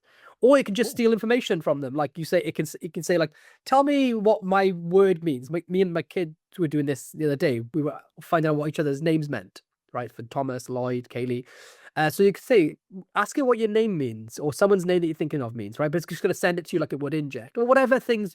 It could do shitloads, like shitloads and then some. But if I was O's, I'd be using that now. Or completely like thinking, right, I'd use it in my performances. Hey, there was a news story that came out about me this week. It accused me of using a fake website to get information. That's bullshit. So we're not going to use our phones at all today, because I don't want you guys thinking that I'm using some sort of fucking weird websites. And then just go on to just use some, there's some amazing alternate methods, like the Sharpies that write, and you can peek it off a pad on the other side of the room to lay people. That stuff is real magic. That's fucking real magic. Use any other options, right? It doesn't have to be that you reveal someone's name or they pin them, but you can just use like mental die, or just use some classic magic methods like name place routines and proper star sign divinations. Like there's so many options out there to not be lazy, to not to that you can adapt and not die. And paint it red, right? Bring that news story with you. Tell people to bring it up on their phone and fucking read it. Fucking make a fake news story and put a book test in it, right? So get the same news story, right? Infuse, I wouldn't say the Ted Karmalovich mother of all book test methods, because just for reference, if people are listening and they didn't know, Ted Karmalovich is a convicted pedophile, did 5 years in prison, came out and tried to do it again. Now he's dead. His mentalism. But he has decent methods, right? But if I was Oz Pillman, right, I'd probably maybe go off and replicate one of those websites and fucking put a book test into it. Now, no one's going to think that website's fake, right? Hey, look at this. Have you seen the fucking news stories? They say I'm using fake websites. What the fuck? That's okay. Look, we're not going to use websites for this. Whilst you're there reading about me, think of any word off the page. Yeah, if I was actually using fake websites, I wouldn't be able to have you just think of any big word off that page, right? Think, fucking go from there. But for me, I think it's there's no better catalyst than failure. Being exposed. No better. That's great. I'm glad you added so much to that. That's a bunch of nice ideas from that, because me and Craig were just talking about it at face value, as far as like how interesting it is that when you're boxing yourself in that category as like, oh, I'm a psychological sort of magician or mentalist, that I could look up and pick up these things, that the moment any method comes into play, your whole structure is just brought down. But it's great to use that on its own as a means of just say, yeah, people are saying this. It's the classic one where magicians, they'll bring up the linking ring on stage, and they'll say, some people you use these fake ones with the little hole in it, but not me. And then you bring out the exact same set, and perform it, and you're essentially cutting the method by painting it red. It's great. Yeah, exactly. And like, and that then becomes those like the knots that tighten itself then, because you're killing off the only method they have, and they sort of start to go, well, he definitely didn't do that. And sometimes they start to lean more towards the area of belief then. Yeah. I got called out years ago for double lifts on an ambitious card routine. So I just did the rest of the routine without double lifts, and it just felt like it happened in the first phase. My friend Sean said, "Oh, you got 2 cards," and I was like, "Have I?" And so I played it off as, "Oh yeah, they're fucking stuck together. That's strange." Okay, look, it's 1 card. Now we're gonna put it in the middle like this, and it's gonna rise to the top. And from that point on, the reactions were wild, because it was like, oh, so the only thing that I thought he was doing, he's not doing. What the fuck is going on? And then I went into, like, I think I did Fallen by Garcia, and then I did Sean Fields' ambitious rising thing. None of those moves require double lifts of any kind. Marlow slip and Sadowitz slip, whatever. So so when you can paint it red and draw attention to potentially the only thing they can hang their hat on, and then erase that notion, that theory, you're kind of in that fucking area where they have nothing else to go with, and the only thing that's left sometimes is just astonishment. The same thing happened with Blaine and Wicked Test. If you remember that, there was a lot of sort of hullabaloo on like social media of, oh yeah, it's a fake sort of Wikipedia page that tells you all this shit.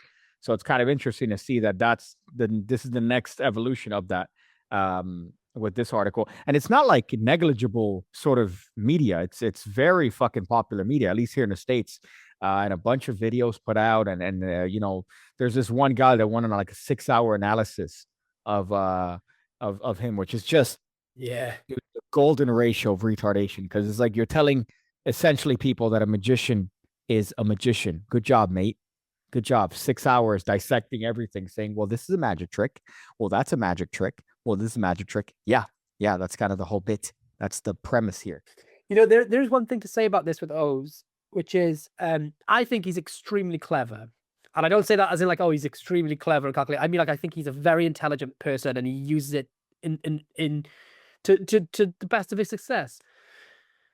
And there's no such thing as bad publicity. Like you mentioned Blaine, people talk about the methods that Blaine uses, like Wicked Test, or like people have been talking about his methods for years. Doesn't at any point really seem to have dampened his aura in the public eye. Yeah, not at all. If I'm O's, I may not be thinking that all of these articles, all of these videos, all of these people trying to debunk him, I may not be thinking it's a bad thing at all, because that is millions of people clicking and searching and reading my name. The SEO traffic alone, the fucking rise, the meteoric rise in popularity that he's attaining from this, whether they're right or wrong about their opinions of his methods, he might not be fully against it, if he's against it at all. It might just be like, hell fucking yeah. And the fucking New York Times or whoever it is just published an article about me. I don't care what the article's about. I'm not fucking out there murdering or raping or killing people. Murdering is the same thing, right? Sometimes press could be bad. Yeah, here's the thing. It's that old, you know, to use another wrestling analogy. Controversy creates cash. There's a guy, Eric Bischoff, who wrote a book called Controversy Creates Cash. He's basically the guy that almost put WWE out of business. And he talks in that book, and it's one of my favorite marketing books, about how he basically effectively brought a global #1 player to their knees is by being as controversial as possible. And I think, you know, that's I'll be honest, that was my playbook early on. Not so much now, but when in the Wizard Pro Review days, and when I first came back with Magic TV, my thing was, I'm going to be as controversial as I can. Was that the right way or the wrong way to approach things? I don't know. But did it make shit interesting? Hell fucking yeah. I don't think I'd be as high profile as I am right now if I wasn't going toe-to-toe with people like Michael Weber and people like Luke Dancy, and, you know, like bringing it all publicly out into the community to, you know, so there's an argument to say that could work. I mean, it's very, very...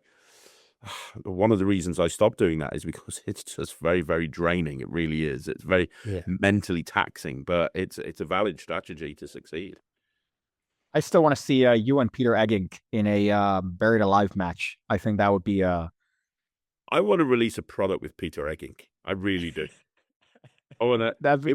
It would be glorious. It would be shit. It would be shit. Yeah, dude. Yeah, it would just be like. I'm trying to imagine like the very what's his like there was one trick that he came out with years ago that was like this haunted deck that was kind of AIDS. I remember that one. What else? There's another one that it doesn't come to mind. That's was it a coin thing? I might be misremembering. Thank God the virginity is seeping away from me. My goodness. You see a slit in. He has loads and of then stuff. Yeah, but like bad, like really objectively bad shit. That's what I'm trying to remember. But it'd be great if you. My least favorite things he ever brought out was CTG, coin to glass, a little coin shooter that shot a coin out of a deck of cards into a glass that was positioned on top of the glass, and it was kind of like That sounds cool. it's not. Oh. It's not. and also, without getting too much into it, one of the reasons it wasn't cool is because he didn't justify putting the coin on the deck of cards. It was I'm not getting into it now. There's no point. But it was not cool. I want to change subject a little bit, and I want to talk to you about something within the Magic community. But in order to do that, I have to preface it by talking about Britain's Got Talent briefly, and then that will bring me to my point. So let's very quickly talk about Britain's Got Talent, because obviously over here in the UK, we've just had the finals of Britain's Got Talent. Simon is then making his way across the pond because America's Got Talent starts next week. The audition process starts next week. But we've just had the final of Britain's Got Talent. We've been saying for a long time on this channel that Magic is in a very good place and more people are interested in Magic than ever before. We're seeing that with bookings. We're seeing that with product sales. We're seeing that with everything. Last year, we had a magician win Britain's Got Talent, Harry Moulding.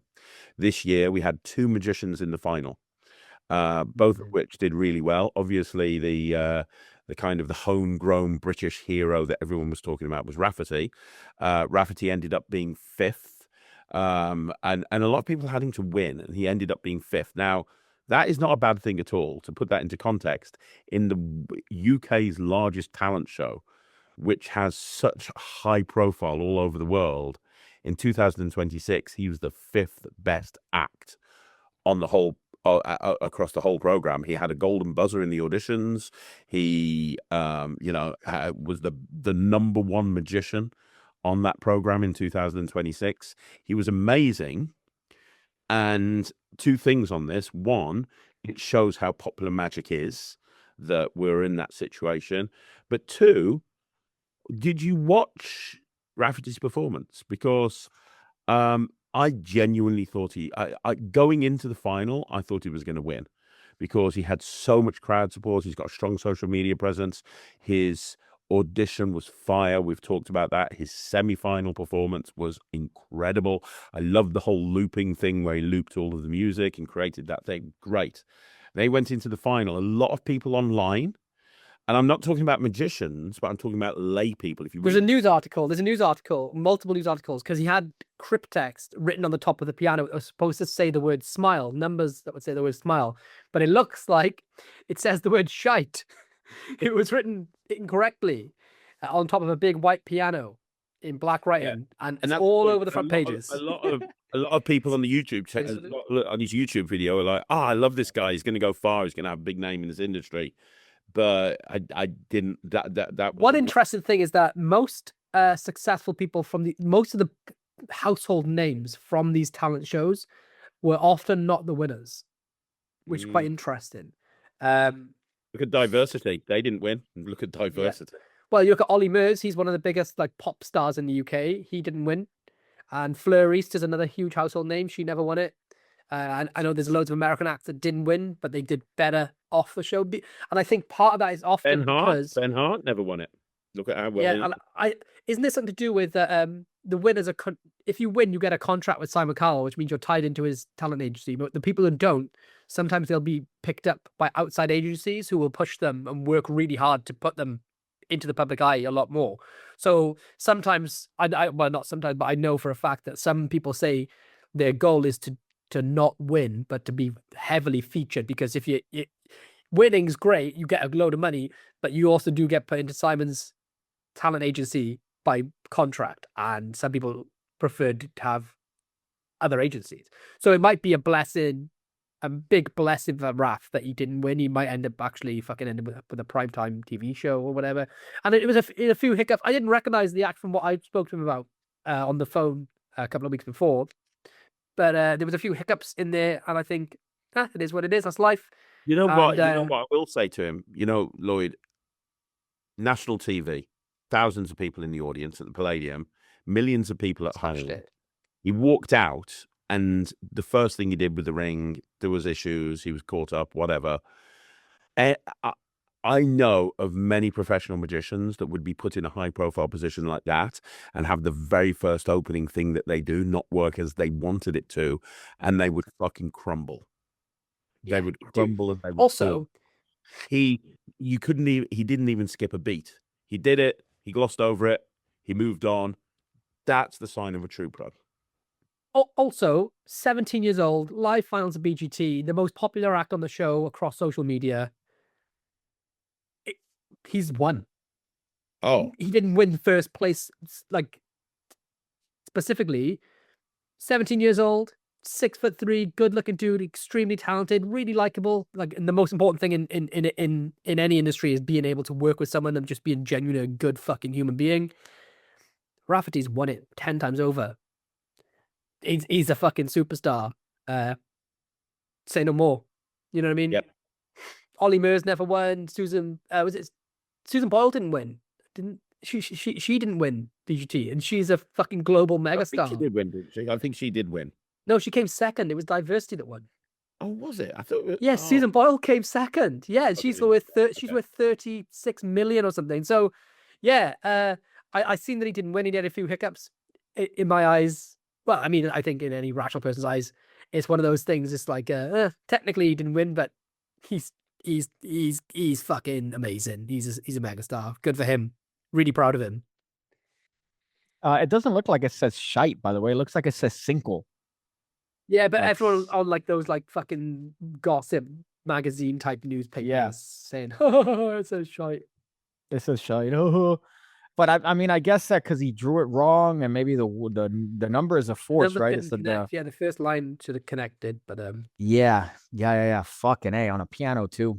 That's a little bit interesting there. But you guys are really high on these shows. I don't know if this is just me. I'm not into them really. Craig loves them, but I'm not into it. I don't like them. I don't like them. I think they're amazing for Magic. It's not my preference.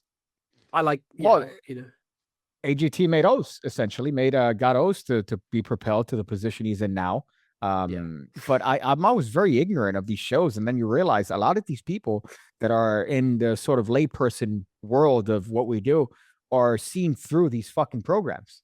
But I don't know, maybe in my head TV's dead. Like I always think anything that it's not as valuable as it was back in the day when you were on television. Oh my god, because now you could get the same amount of views on YouTube. I don't, but you can. Right. So it's interesting to see that. I find it mad that like one of the most eye-opening moments for me was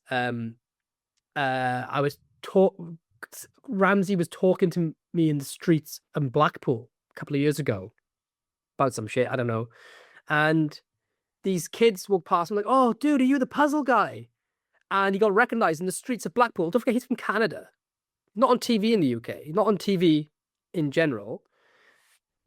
But he was recognized in the streets. In the same breath, there was TV magicians in Blackpool and people off TV that I could obviously they probably were at some point on the weekend, but they were getting recognized in the street. And it's like, fuck, the power of the internet kind of is insane. Like I've been recognized a couple of times, like even in my hometown by people. And I've never been on TV, but it's the internet. But chances are, if I'd been on TV, they wouldn't fucking know who I am.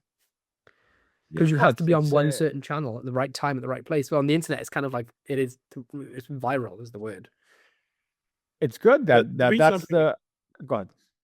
No, go on. You go first, man. Well, no, it's just great that it's healthy competition. That before you had to go through essentially like agents and all this other bullshit, where now it's self-made. It's just the virtue of his own work. So Ramsey got recognized not because of, anything other than Chris Ramsey. It's not because he had to have a fucking agent get him on the show, or maybe he had to sort of, suck the right dick and fucking be friends with the right producer in order to, I'm not saying that that's how everyone gets on fucking television, but I'm saying, in the sense of having to work hard, whereas now it's just on the merit of his own work on his YouTube, which is great. One thing I'll say about Ramsey is that like his goal, and I might be, incorrect to this, but for my, I've spent a fair amount of time with Ramsey. We've been in places. he always wanted to blow up on YouTube, whatever the method, like regardless of like it wasn't like, oh, like for me, I just want to do magic. I'm not interested in anything else. I just want to do magic. Ramsey's obviously loves magic, but her big thing for him was he just wanted to be a huge YouTuber and set that goal and has fucking achieved it. He hasn't just achieved it once, he's done it twice. He did it in the puzzle realm and he's done it in the UAP realm as well. Done it in 2 different fucking avenues. And it's inspiring when you think about that. Like, and he's recognizable all over the world. He was in the government fucking meetings for UAPs. And I think that, and this goes to like what I like about the internet is that, and self-made celebrity is that, it's like you said, is that it's not someone cherry picking who gets to be famous. And I used to be really bitter when I was young. I'd see magicians blowing up on certain magic sites. And I would think, oh, they're so like, you'd see tricks getting released on like the big companies. And I was a little shithead back then. And I'd think, fuck, that's a shit trick. Why have they been picked up? And then I'd go fucking digging and research. And it turned out it's because they'd live in the same town as somebody from that magic company, or it was a friend of the cinematographer and they needed a release that month. So they just fucking put them on and they'd kind of sort of semi blow up, or they'd be and I would think I'd be so bitter and jealous because I live out in the fucking sticks in Wales. And my whole thing was, well, I got to fucking learn to do it myself. I'm going to put my fucking self on the platform, on the pedestal up there. And that's the good thing about the internet is that, you know, you see pop stars, for example, or famous singers, and you listen to them and you think that dude can't sing. Well, they don't even write their own fucking music, but they've just been picked to be like, that's the mule. That's the person we're going to put on the talent shows. That's when we've decided that's going to be famous, and they're just talentless. But with the internet, you have your own, you are your own keeper. It's up to you. You see, my question around that, and I agree with what you're saying. My question around that is, now you've been in the industry a long time. You know this industry better than anyone. Forget about actors and everything. Do you think there's people that have a position in this industry as a creator that releases product that you feel doesn't want to be there? Doesn't want to be there, or doesn't deserve to be there? Doesn't deserve to be there? Because the amount of time that people turn around to me on the internet and go, "Oh, Craig's terrible. He's the worst creator in the world. How the fuck is he creator of the year 4 years in a row?" Thank you very much. You know, they say he campaigns like crazy on his Discord. They say all of this shit, yeah. But they say all of that shit. But here's the thing: what they don't say, and they think that like I'm an overnight success and I've been handpicked by Murphy's and handpicked by Penguin, and in reality, I've worked my arse off to get to that position where these companies will trust me. I've walked in and I have gone in on a mission of, I'm going to be the most organized. I'm going to go in and deliver the best tutorial. I'm going to get them the best live performances. I'm going to be a true fucking dream to work with. You are the epitome of a professional on set. But people don't see it. People just go, oh, Craig's been given opportunities that nobody else gets, which isn't true. I've worked my fucking arse off. So do you think that there's people, we don't have to say names, but do you think that that still exists now you've been in the industry long enough, that there are people that have positions as creators or whatever, and you kind of think they don't deserve to be in that position? Yeah, 100%. 100%. There have literally been careers in magic, and I could be one of them, I don't know, right? But there have been careers in magic that are still ongoing. And they've been they've very much been because of right place, right time, right friends. One thing I'll say to you, Craig, about people leaving shitty comments about you is that Madison told me years ago, if you don't have haters, then you're not fucking worth knowing. Yeah. I can't think of a single. Maybe Michael Amar might be the only one, and Tamar is. I can't really think of many magicians that don't have at least a hater out there. Fuck that bald knob and his fucking stupid moustache. Stupid, sexy Ned Flanders. Yeah, he came onto the Penguin holiday special and I had to fucking go out and fucking ruin my fucking spotlight being good, and everyone talks about Michael Amar instead of me. Fuck that guy. He is actually like the best magician. Not even like a thing. Me and Jake were talking about this the other day. He's just like properly like a proper magician. Right. He's a I can't even magician. Because he's so fucking nice. It's just, dude, he has an aura, man. He has. He does have an aura. He does have an aura about him, and the fact that he doesn't just do I went to see his lecture, and all of his stuff was like visual, like magic, not card tricks, magic. He started with coin and bottle. He did Lincoln rings. He did coin and silk. It was all like, and it was all really good stuff too, like the silk through mic stand, and it was all just like visual magic effects. All of it. He's a magician. Like, I honestly, even like, yeah, I want to. I'm just, and that's what I say earlier. When there's levels to this, and anyone that thinks they can't learn anything new, and I think he did some phone magic tricks as well. He did. Michael Amar did phone magic, so those fucking haters. When you, that's why it's so hard for anyone that says like Lloyd, you're good, because you look at people like Amar, and you realize like his levels, and like like, you're not even moving the fucking needle, but. Yeah, Pigcake, what about you? Do you think there are certain creators in the industry that have a spotlight on them or have been given a fucking golden ticket undeservedly? You know, as you said that, I was trying to think of names and no one came to mind. Like no one. I don't know. It's kind of odd to me. Maybe if like I had a list of people, if I looked up, hey, who are the most likely people to be on the registry, and then a list of magicians populated, because it's part of the art. But I can't think of anyone, man. Maybe I have to be nudged in that right direction. But like, I think you're referring to like a Nepo, like a sort of Nepo baby. In a sense of but through friends. I will say though. Oh, yeah, dude. Yeah, I got names, bro. I got names, dude. Oh, type a name into the WhatsApp group. Fucking dude. You know what? I'm gonna type in a generic. I see if it's the same name that I'm thinking of, or at least. I'm putting a name as well.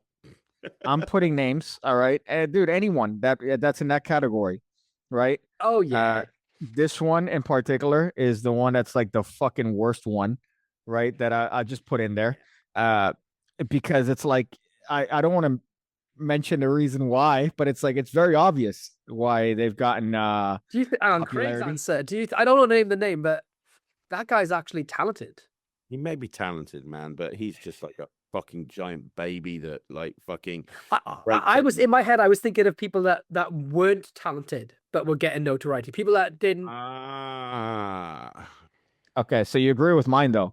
Oh yeah, fucking yeah, 1,000,000%. Like it has to be. Yeah. Like I would say it out loud, but I don't want to get another fucking. Yeah. But also, you also say, with that all being said, it's all subjective, and you can't. As long as someone's doing the right things and like not. This is objective. This is objective fact. It's science. If you took it into a lab, they'd be like, "Yeah, it's only up there because of certain qualities." And it's like what I was gonna say is, I can't knock any as long as they're not an arsehole. Or can't knock anyone for fucking grinding and hustling. Like if they the saying, like, for if you see a fat person running, well, good for them because they're lapping every piece of shit, laughing at them on the sofa. You know what I mean? Yeah. It's like, hey, that is true. You knock. But I don't want to see it though. I don't want to see it. I know I see a fat guy at a gym, and it's like they're doing something good for themselves. But now I'm subjected to seeing the rolls. So do it in your privacy of your own home for a little while, and then once you're a little bit better, then go to the gym. That's my opinion. Okay, mate. That's my opinion, dude. Because I don't want to see it, dude. I'm a proud fat phobe. I've said it many times on my channel.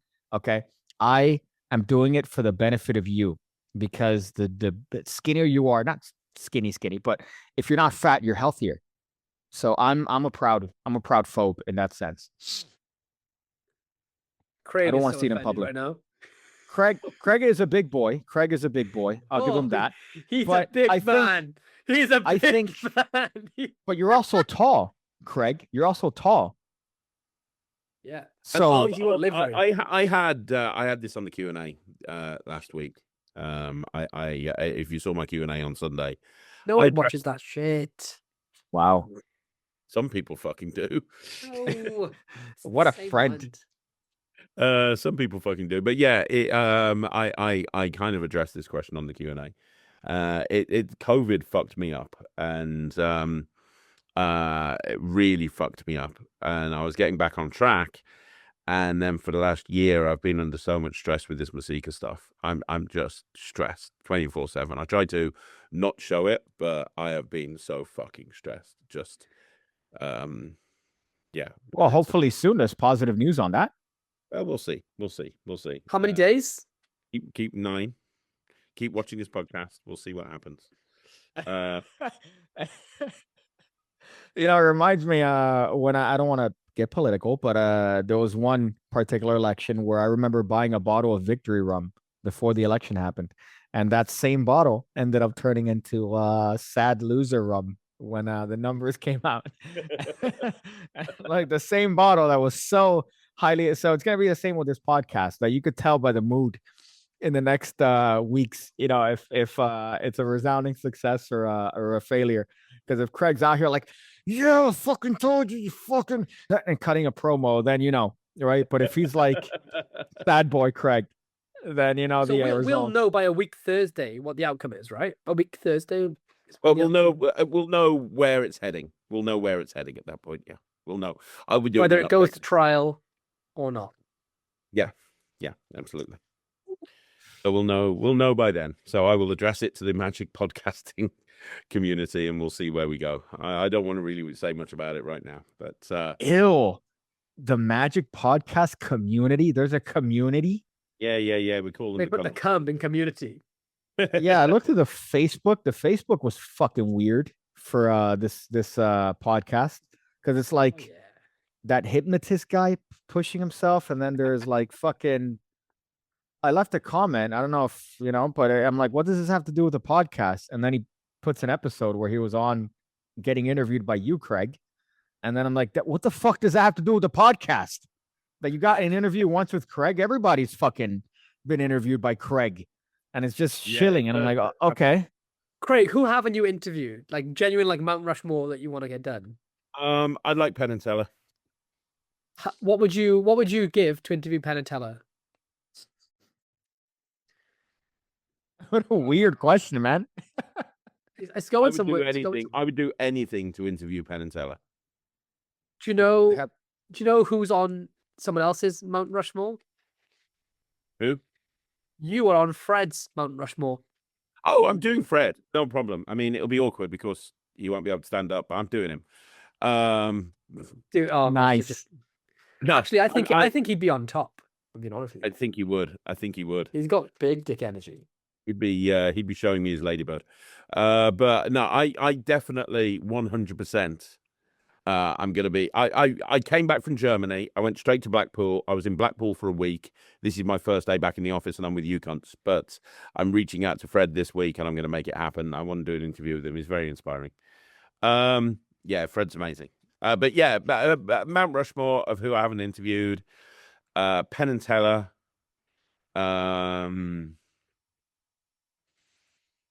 Penn, really? Would they would you? I think Teller would, but Penn, I don't think Penn would ever. I haven't seen him on anything other than like mainstream shit. I don't think so. I don't know. I'd like to interview Penn and Teller, and also, what's that guy's name? Jeff Hobson. Pigcake. Jeff Hobson. I'd love to really. Jeff Hobson. Yeah, I think that'd be a really fucking interesting interview. The guy's done so much. I'd find that a really interesting interview. So Jeff Hobson and Penn and Teller are the two that I'd really like to. All about legends. I mentioned him before. Chris Ramsey. I'd like to interview Chris Ramsey. I really would. Oh, that'd be a fun one.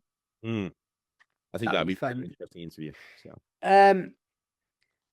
What I was going to say was all about legends. Did you hear the news about the passing of Tom Oscar? Yeah, it's such a shame. He's on that. Tom Oscar, great magician. Craig, you've actually got a few performances of his material on your channel, like on your weekly. Yeah, I'm a big fan of it. One of his big things that you probably heard of is a bicycle built for 5, which is kind of a packet trick where you show 5 jokers. You put. I thought it was a description of Pigcake's mum. Wow, dude. Good one, mate. Yo, my mom lost a lot of weight. That was good. Okay. She's a wonderful man, my mom. She's lost a lot of weight. Got okay. A beautiful cock. The white wizard, as she calls herself, which we had to tell her, don't call yourself that. That's a different thing. Yeah, she called herself once. She's like, "No, I'm not like a evil witch. I'm like a white wizard." I'm like, that's a fucking category of the clans, Mom. You can't say that. Like, here we have the KKK. You cannot say you're a white wizard. But my mom's a beautiful young man. Okay, Lloyd. So I resent that comment. I've thought of a couple of things that I want to I want to mention. Now, I'd like to get your take on it. The reason I brought up BGT and the reason I kind of said Magic's in such a good place and look, two magicians in the final, blah blah blah, is because I'm seeing more and more a lot of smaller conventions, smaller Magic conventions, effectively going out of business. And Blackpool's bigger and busier than ever before, but a lot of these smaller conventions, like, so when I was over at the convention in Germany, they didn't have the ticket sales that they wanted. I believe that they made a small profit, but it was nowhere near what they wanted it to be. And then I don't know if you guys have heard of Tricks in the Sticks. It's a big deal. It's been running for 17 years. It's the #1 family convention for family entertainers. And it's got a huge following. And they've just had Tricks in the Sticks 2026. And John Kimmo, who runs it with Gary Dunn, just made a statement and said, I thought it was time to address the elephant in the room. For those of you who didn't make it to Tricks 2026, we announced during the closing ceremony that next year will be our grand finale and the last Tricks convention. We didn't take that decision lightly. The last 15 years have been wonderful, but all good things must come to an end. I've decided to go back out with a bang rather than a whimper. Back in pre-pandemic days, we used to sell out our little convention instantly, and our only worry would be how we would make 2 days of how to make the 2 days as entertaining as possible for the 250 people who would fill that little room at the Lion Keys. Nowadays, times are hard, money is tight, and with rising costs, our convention is a luxury many can no longer afford. We're often in the last few years left stressing until the very last minute about whether we can even cover the hotel bill, let alone pay our lecturers. So though it's a little sad, 15 years, an incredible run in the business. Tricks in the Sticks tickets 2027 will go on officially on sale in June, blah, blah, blah, blah, blah, blah, blah, blah, blah. So there's a convention that's been running for 15 years that regularly had 300 or 400 people there every year, and now they're struggling to even cover costs, and they're bringing it to an end.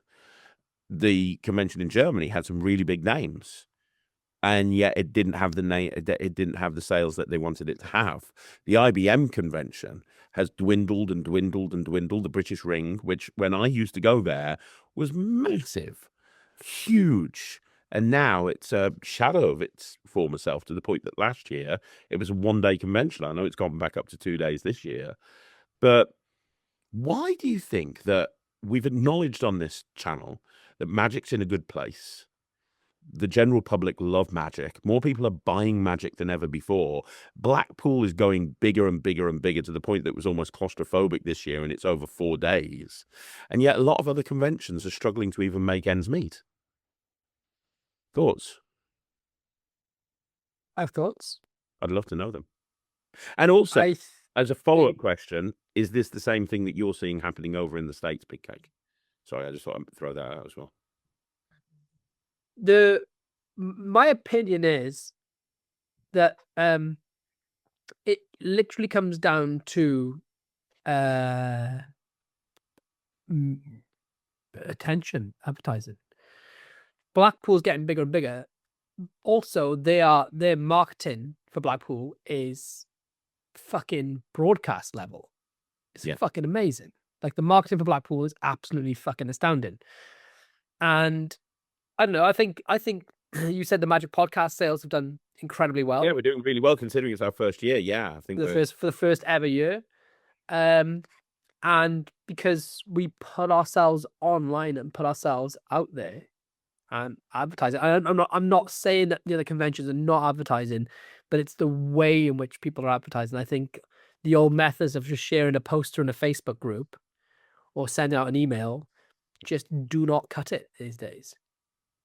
You can't just be like, oh, I've made an AI poster and I've shared it to 27 Facebook groups and no one's buying the ticket. It's like, yeah, but what have you, like, what? And I'm not saying they haven't done this, right? So if anyone's listening that is an organizer of a convention or an attendee of a convention, I'm not saying that they haven't done this. I'm just being generic, to be honest with you. literally, but what are they doing outside of sharing posters? Like, how are they actually like approaching people on social media that have a following? How are they connecting with big creators or big companies to say, look, I've got this convention, help me spread the word in any other way than just an AI fucking image? Like, what are they doing to generate people? And it's about these conventions. They are communities, right? The Tricks and the Sticks, for example, you said there's like a community style convention. Do they have a Facebook page for that community? Do they have a list for that community? Do they have a WhatsApp group? There's nothing wrong with having say, yo, if you guys want to come next year, join the WhatsApp group. Get with the fucking times. Are they making vlogs of it? Are they paying for an influencer to come in and vlog the convention and then share it and then talk about it on their socials? Coming up, the weeks coming up, and a lot of people are not, up for doing that. And they think they'll survive, and maybe they will, but a lot of them are not. It's a fucking shame, man. It really is, because those are the ones that usually have the best sort of audiences, because it's like a bunch of it's like-minded individuals that just get together. It's not this massive fucking dealer hall. It's just like a quaint and more family-like. But unfortunately, shit's expensive. Shit is fucking expensive. And to try to have the same glory that you had 15 years ago when a fucking convention hall was like 50 quid a fucking day, and now you're trying to magician's fees are higher. Which is what the Magic podcast costs for 2 days. Yeah, nice. Yeah, you Harvey Weinstein your way in there. Like, you just blew the whoever needed to fucking take the funds for the venue at the what's the name of the place? The Rose Garden. What the fuck? Rugeley Rose. Fucks. Dude, that Apparently sounds like not even a hotel left in the entire fucking town. Like, legitimately, really? There's no room at the inn. Yeah, I haven't booked my place yet. At the end, yeah, we're gonna be sleeping in the fucking parking lot, mate. Fuck, fuck. dude, at the Rugeley Rose. It sounds like a fucking... It's out of the way. It's fuck. So Craig like that out of the way. Everyone's complained that it's out of the way. Like, it's out of the way. What is this a place that you're familiar with, Craig? Like yeah, it's like 20 minutes. He says it is, but everyone's complaining that it's difficult to get to. And the only reason for going there was because it was supposed to be easy to get to. It is. There's a massive car park. It's right next to a big train station. Do you know the car park? The car park has 17 spaces.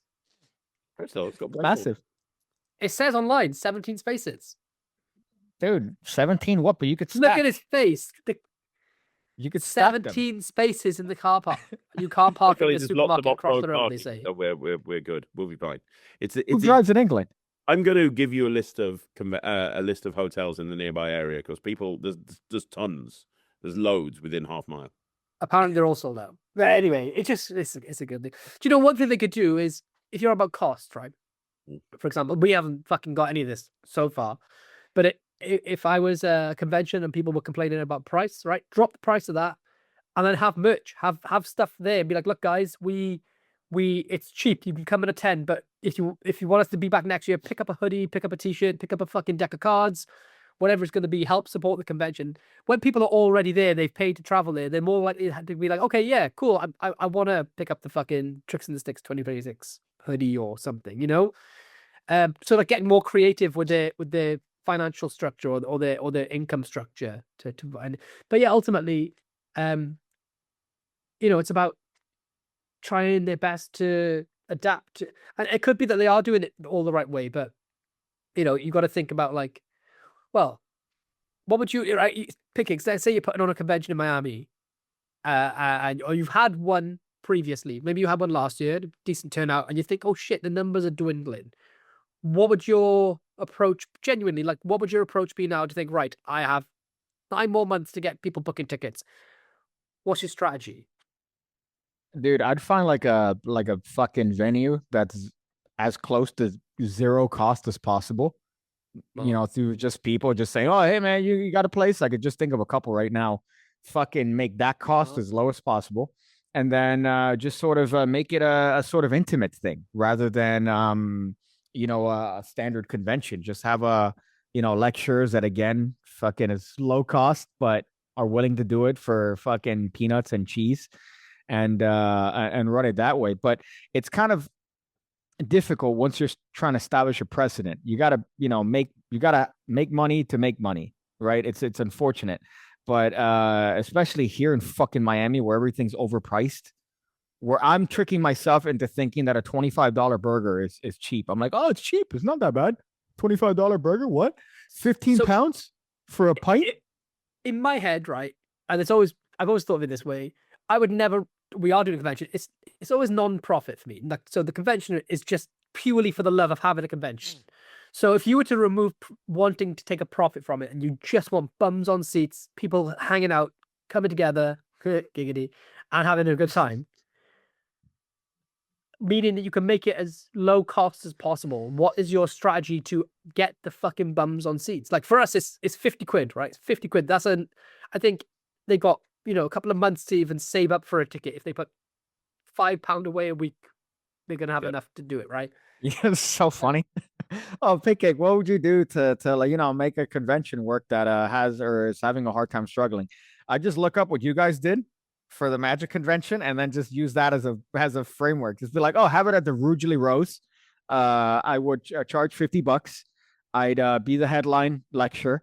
I'd take no money, and then I'd get my mates to lecture as well. Well, I think what it is with us, right? If we're looking at it straight down the barrel, we have a solid couple of thousand listeners a week, right, across all different platforms. A couple of thousand on YouTube, and then on Spotify, or if they get uploaded this fucking week, apparently they weren't last week. But we have a good couple of thousand listeners. Michael's ass. I'm so sorry. We have a good couple of thousand listeners on a weekly basis. We're, just by ratio of numbers alone, we don't have to do much advertising, because this is the advertisement. We have listeners, right?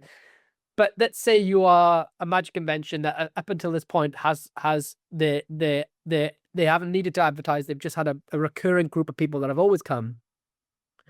But now they're in this position where potentially he's going to have to close.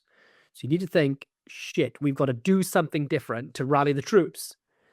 Genuine a question. What are some strategies? Some free? Well, it doesn't matter about cost, right? Because I think you can apply advertising cost into it if you need to. But what strategies would you take other than just creating AI posters for it? Well, I never understood. Well, I do understand if you're trying to make money. Like, you're charging people money, and then the fucking dealer hall, you need access to get into the dealer hall. I make the dealer hall free. Like, that's access for anybody to come in there. I don't understand what the deal is. I guess once you're at the level of Blackpool, where it's like, that you're going to get thousands of magicians to do a pilgrimage to fucking Blackpool, England for this stupid fucking convention. It just gets me angry thinking of it. But then your dealer hall access is like, you need to have the pass to get to the dealer hall, but I'd make that free. I'd open that shit up to fucking anyone, because why the fuck not? Dude, that's where you're making. Have you seen what about getting people to the convention? Like, what are you doing? Are you asking people to make? Well, if they haven't been before, they can't make a vlog on it. Are you reaching out to influencers? Are you reaching out to magic companies? It's your headline act. Are you going to work with them to create something? Okay, like fucking the headline act's going to be. We're going to recreate. This is not even a joke, right? But for like a thing to create. Hey guys, you all know Pigcake's coming. He's lecturing at our convention. You may be aware that he nearly died in an accident. We're going to recreate that accident live on stage in a magical sense. No, I'm not even kidding, right? But it's like, but make up some fanfare, like create an event like a live on stage. Like, Craig, you're doing your illusion act, but we're all allowed to like throw and maybe not rotten fruit, but like we're going to have fun and be able to take the piss on stage. And I think a lot of people come in to do something like that as it's taking place, because it's going to be like the last night of a pantomime, in a sense that kind of like Piff's show was at the Vanishing Ink session. It was just a work in progress, and he was just fucking around. But so fun. Like, what can you do, say, to get people there? Like, do you reach out like, how could you go on Facebook groups without just sharing a fucking shit poster and complaining that no one's buying your tickets? What can you do? What would you do? There's a load of things, right? Yeah. Well, you know what? That is a tactic, though. That could be a move, being like, listen, guys, okay, we're bummed out that we can't do this convention. All right, it's kind of shitty. Just we didn't get enough ass and seats. Maybe if we get enough butts and seats, we might be able to still do it. Maybe. Yeah, but that's the same as that one friend that everyone has when you never ask them how they are, because every time you do, they go, Not good. No, got a fucking parking ticket last week, and you're like, Nate, when I asked you how you were doing, it was rhetorical. I didn't want to know. Leave me off and fuck off. You know, when you see those conventions, I get the feeling some people are more like, oh, fucking hell. There's that guy that always tells you how shit his life is when you ask them. Yeah. Make you it do it once, fun, make dude. it appealing. You do it once, but I like that. You know, if you do have sugar glass, I'll gladly go through it. I'm not gonna go through a piece of glass that's in Would you Peter's actually yard. would you let us get a recreation of it? Yeah, fuck yeah. Slam through a table. Fuck. Oh yeah. my god, we are gonna Pigcake Hell in the Cell. What's the one where that dude fell to the top of the cage? We're gonna fucking At top of the cage. Yeah, Hell in a Cell. I'm glad you at least know that one, dude. Thanks, Fuck. homie. That's like my But, mom that that would be falls in cool, right? If we Cold started Stone. saying, hey, by the way, Pigcake is because you're coming over to lecture at the convention and we're gonna recreate his death. Well, I was gonna do it as a bit anyways. I was gonna slam myself through a table as a bit, or have somebody slam me. But thank you for ruining it. I was gonna suggest that, like, at the end the lecture should be so bad that Craig comes up and fucking. I'm gonna fucking Chun-Ling sue you and actually swap the table for real glass. Guys, somebody call my brother. Tell him I love him. Thank you, dude. For a very fucking reliving a very traumatic experience. But it'd be funny you do that, and then I'd be fucked because definitely there's no hospital within a 30-mile vicinity of the Wrigley Rose. This shit's in the middle. Fucking the Wiggly Win. Wrigley Rib. Have you seen what Brent Braun is doing? Is this the pay what you want convention? Yeah, it's kind of a really interesting concept when you talk about how conventions run. So Brent's had this idea. The website, if you want to see it, is bmagicevents.com. And the whole idea is he's calling it a community gathering for magicians. It's taking place in New Albany, IN. Where's IN? Which one's that? In Indianapolis? Yeah. I think so. August the 20th to the 22nd. Retarded? Not a convention gathering. Most conventions are for watching. B Magic is for doing. Perform, test new material, refine in front of real people. This isn't passive, hands-on, built for participation, because the fastest way to get better at magic is to actually do it. His big thing is pay what you want, even $0. We believe money shouldn't be a barrier. Attend for whatever you can afford, even $0. Suggested contributions, 50, 100, 150, 250. This isn't just a convention. It's a chance to be a part of something different.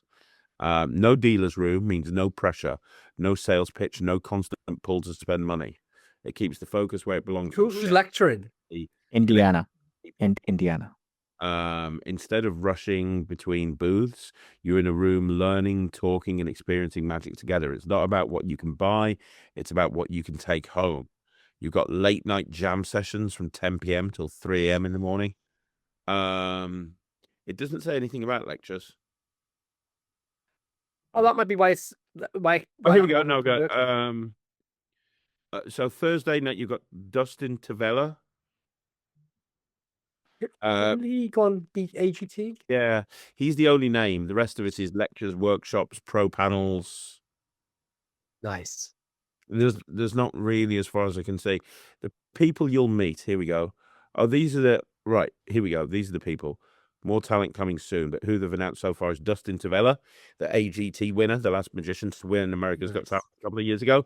You've got Tyler Wilson, the 8th. Oh my God, he's amazing. Oh, think about that. Okay,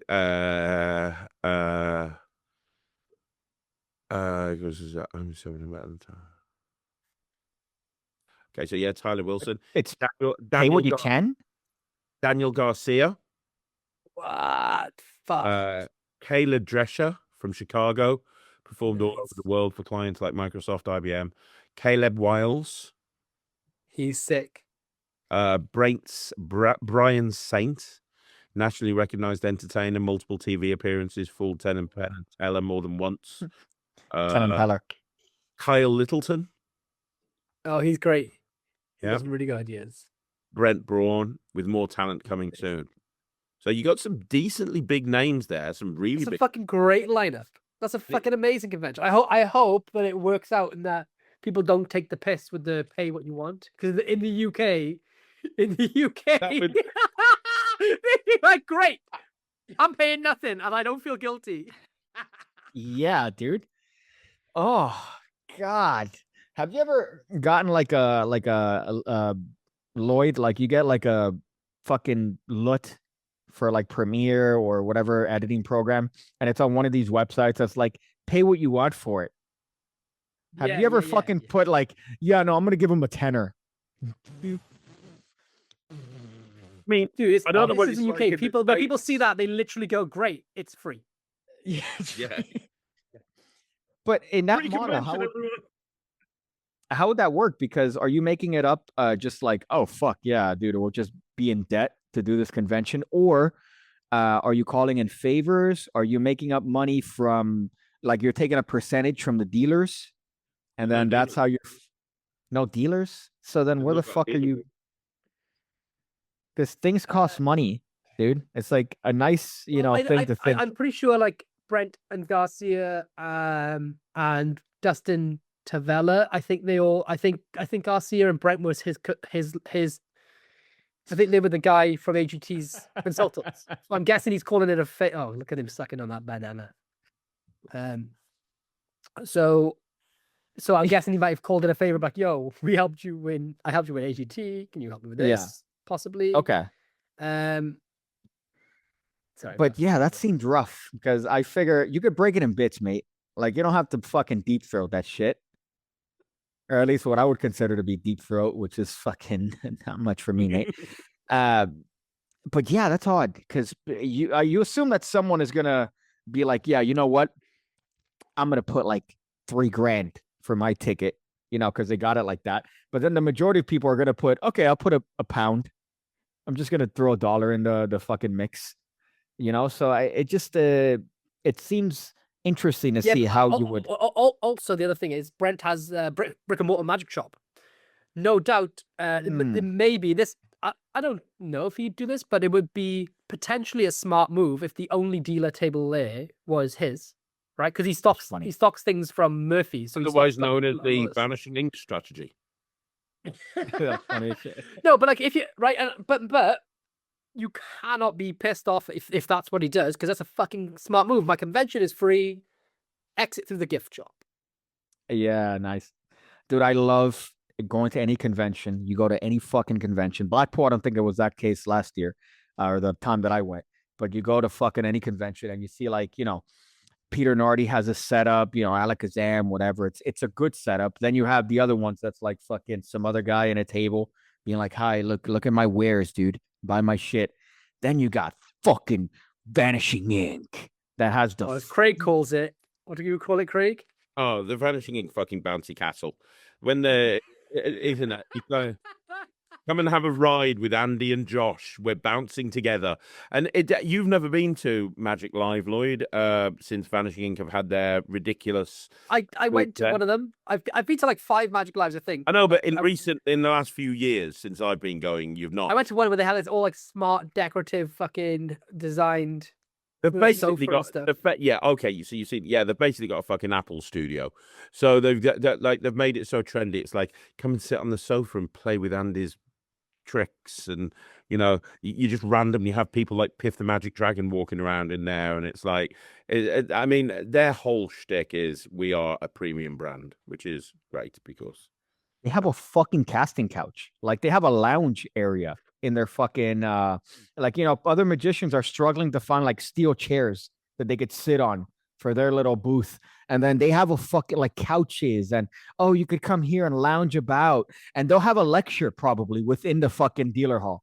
Like, come at this time and you'll see fucking Josh teach you how to do push-ups. It's fucking hysterical, dude. And then, you see like the little guy that's out here. My favorite one is, again, at Blackpool, you have the fucking guy selling, these really intricate handmade electronics. And, he spent all his time like doing this thing. And then one table over, it's the same fucking Asian that just reselling his shit from AliExpress for pennies. But he's selling it. Fucking stood on the end of Craig's table for Blackpool this year for like a day. Craig fucked off. So I was with his kid and Tom. Fuck it. It's a fun dynamic, though. It's a really interesting dynamic. Seeing like the different vibes of each. You know who has money based on their booths, or who has money to spend. Not who has money, but who has money to spend on those fucking booths. Because some of them are just fucking too much, man. These banners with what's the one? But the Asian knockoff ones are the best ones because they just sell everyone else's shit but cheaper and worse. Yeah, I've literally bought my own tricks from some of those stands that were not the official versions. Dude. It's not I'm so lax hotspot. on that shit, man. Or no, it's not void. It's Croyd. You know, they'll come out Yeah, with no, they Croyd. had like change gimmicks, Acme holes. What else have I bought from them? But I came back with a bunch of things. It doesn't bother me, to be honest with you. So fucked. I love it. Talking about dealer booths, the other thing I wanted to speak to you about, and I'll be honest, I want to get your opinion on this, and I'll be honest, I know more about the story that I can let on because there's certain things that I can say and certain things that I can't say. But what I can say is what's publicly been known. So we all know Mark Mason. Mark Mason. Mark Mason. Watch me greatest- put The the greatest, card. well, Amazing. My the favorite. greatest pitchman in Magic, whose entire business strategy involves bringing out 4 tricks at Blackpool every year, making a fuck ton from them from 4 different conventions, and then just living in luxury the rest of the That time. Sharpie through card this year was oof. Exactly. And then he has his range of coins as well. Well, if you go onto his website, either his American website or his UK website, you will see that the only thing that's now listed on there are coins. All of his tricks, everything, even the ones that were released at Blackpool, all of his tricks are no longer there. What? So normally he would have his Sharpie through card. Why is it? Is his website jbtv.co.uk? Yeah, JBT. What does the JB stand for? Jokebox, because his original magic shop in Blackpool was called Jokebox Magic, and then he changed it to JB Magic, and now JB. My God, where's all this material gone? Well, if you read the first paragraph on there, he says, "Welcome to JB Magic's official website. JB Magic is owned and run by Mark Mason after over 38 years of manufacturing all types of magic props. In April 2026, we decided to only manufacture specialist coin material. I spent years perfecting these techniques. Here you will find top quality individual manufactured gaffs and coin sets. And then you will not find any of his tricks on there, including the ones that he brings to conventions. And I also know he will not have them at conventions. When he appears at conventions from now on, he will only have the coins." What? Now, I know more about this that I'm letting on. I also know that you're going to be finding more out about this very, very soon. But Oh God! Don't tell me Eagle the Seeker is claiming he invented latex elastic flaps, and he's now not allowed to sell them anymore. Latex No, no. Without giving The too much Seeker away, flaps. Mark has decided to focus on coin magic, and so his entire back catalogue of every trick that he's ever created and released is now in the hands of somebody else. And Oh my God! It gives card gimmick creators like me a chance now that he's now that the fucking top dog's out of the picture. And also, why? That's not good for Magic. He needs to be doing that. He needs to. So you're saying he sold the rights, so you're implying that he sold the rights to his previous. I'm just saying his tricks are no longer on his website, and anybody who decided to get the rights to those tricks would have a very valuable asset in front of them. We're gonna have to put up with so much shit from Sans mind. Or is it that Also, don't forget that that Mark has ethics and wouldn't sell to any older person. Oh, so now does Wait, Craig? He's sold. Is it I Craig? don't know. I'm not saying anything. Wait, Craig. Should we I get think Craig? Craig- Should we get Craig to spill the beans because he's got a big fat gob and he will? Who has he sold it to, I- Craig? Craig. I think he sold it to Craig. Has he sold it to you? No. He hasn't sold it to you. No, I need my. So who did he sell it to? Money. Who did he sell it to? Not saying. I'll tell you. Oh, 2 seconds. I'll tell you. I was gonna say Yeah, okay. Sorry, Lloyd had something more important. Probably some fourth floor dealings. Look at that. You know what's funny, Craig? Remember when he was like making fun of you when you had a phone call that you Yeah. seemed very stressed? Does this not seem extraordinarily stressed to you? Right? Yeah. He's out here like, no, wait a In minute. the WhatsApp, what you need to know. Okay, let's see. Oh, nice. Okay. All right. So really, wow, that's interesting.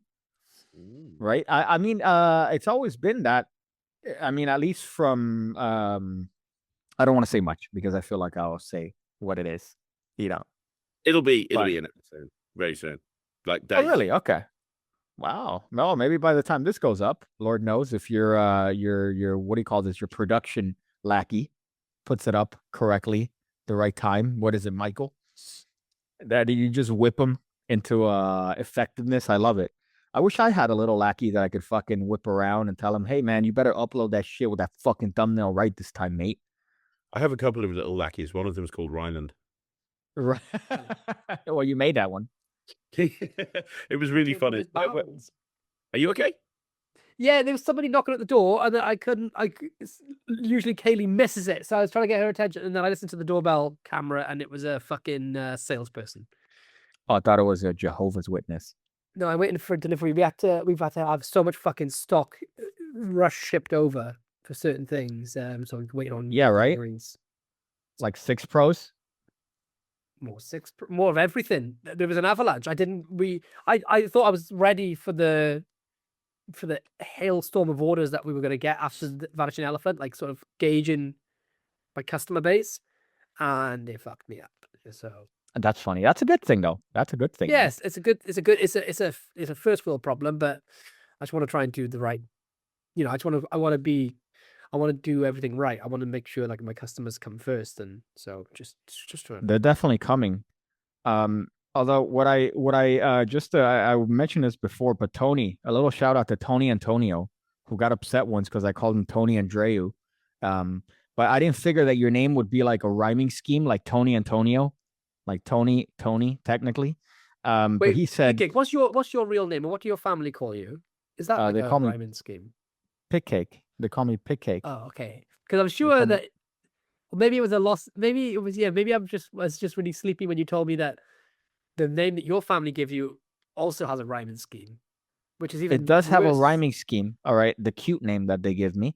All right, but that's But your because of a actual certain name quality. is the same name twice, isn't it? Like It unfortunately, unfortunately, it is the same name twice, Lloyd. It's the same name twice. It's the same name twice. Thank you for that, dude. It's Do you know what? you know what it is? It's like a double negative. It just means it cancels you out. It's Yeah, the I'm closest no they can get to an longer abortion. If we on skip the the name, FBI if we watch name it list. twice, it cancels him out and he doesn't exist. Well, guess what? I came out. All right, and I'm here now where I want to self-abort. How old are you when you came out? Well, I've always been out, so I beat the trend. I didn't do it as a trend. I did it as a. Never mind. All right. So what he said, you fuck, is U.S. logistics specialist sounds better than the bloke who knows where the bubble wrap is kept. And I do have to admit that it's quite funny that you did give me a very highfalutin title when in reality that is my job at fourth floor is being the master of bubble wrap, knowing where the bubble wrap is. But there is as the fucking logistics expert, it is very good to see all the fucking just massive amount of orders coming through, and the sort of hype that's been built around it is fucking good, because people at the end of the day are getting these really high quality routines and tricks that have been worked in the real world, not just pipe dreams, and it's something new and fresh. Thanks, man. I appreciate it. It's like I've had a lot of submissions trying to get the certification mark for their stuff, and I've had to say, like, hey, sorry, like this didn't meet the 4 criteria. That's quite strict, and for what it's worth, like 99% of my own fucking catalog of material isn't even good enough to get the criteria mark. So, yeah, it just shows that like everything on the site is fucking like top quality. I'm not talking about my own shit, but I mean like the other things on there, and yeah. I don't know. It's just almost something you can trust, and something that brings fucking back the excitement in Magic. That was the big thing for me. So it's so a lot of magic is just so fucking lifeless. But people are afraid to like have fun and create like an exciting campaign around something, and because they're afraid of getting called out for it or being like chastised for, if something comes out and someone says it's like amazing, and then it comes out and some magicians don't think it is, then they're afraid of being called on it. I don't know. I just fucking love magic, and I want it to be. You're a enigmatic and tough little lesbian. mysterious. That's who you are. Thank You're a you. tough little lesbian, Thanks, dude. buddy. Love you. I'm proud of you, man. Thanks. Yeah. Thanks, Bobo. I think 4th floor is going to be massive. Massive. Currently it's going that way. Kind of is. I just can't wait till you're doing warehouse tutorials in just abandoned mines. Like you start over from the original sort of illusionist blueprint of just doing it in front of train tracks, like showing double lifts in front of train tracks, and doing passes in fucking abandoned like fucking porn studios. Just be fucking doing tutorials in a fake taxi. Yeah. Oh fuck. Oh, that's funny. Okay. I was like, wait, what do you mean fake taxi? Oh, I'm rambling a bit because I'm desperate for a piss. So I wasn't making any sense for the last 5 minutes because I'm gonna squirt my pants. What do you mean? I've been pissing this entire time. I'm just gonna go for a piss in the garden. Hold on. Just go. You got a swimming pool. Just go in there. Yeah, he asked us like we're fucking teachers see the or some video? shit. Did you see the video that he posted on Facebook of him almost falling in the swimming pool? Yeah, I love that because he looks homeless. Like he's just in ill-fitting sweatpants and just fucking almost slips. What a lame video to post. Because it's not even okay. I would have posted a video if I slipped and fell on my ass, but an almost slip. Ew. Gosh, dude. And on Facebook, I'm not a Facebook guy. I don't understand because to me, Facebook is like boomer territory, but fuck's sake. Like I neglect the power of Facebook and that everyone's on it. So every time I see somebody post, I'm like, why? It's like posting on MySpace. But then you realize, oh no, most people buy shit. Surprising. Most advertising is on Facebook. The fuck? I don't know if you knew this. It's true. Facebook, I mean, Instagram to a point, but Facebook is, and it's working. I know from like speaking to people like Murphy's and Alakazam, Facebook ads does really well for them. You're literally the Penguin Magic Penguin, essentially. Yep. I think they might as well change their name from how much fucking of your product is on Penguin Magic. Like again, it's fucking ravenous. I look every once in a while just to see. Like, has anybody toppled you from the front page? No. Guaranteed, you will always find a Craig Petty release on the front page or the top 10 list. Wait a second. I'm fucking wrong. Actually, no. You're actually not here for the first time in fucking 17 years. Let me see if you're on the top 10.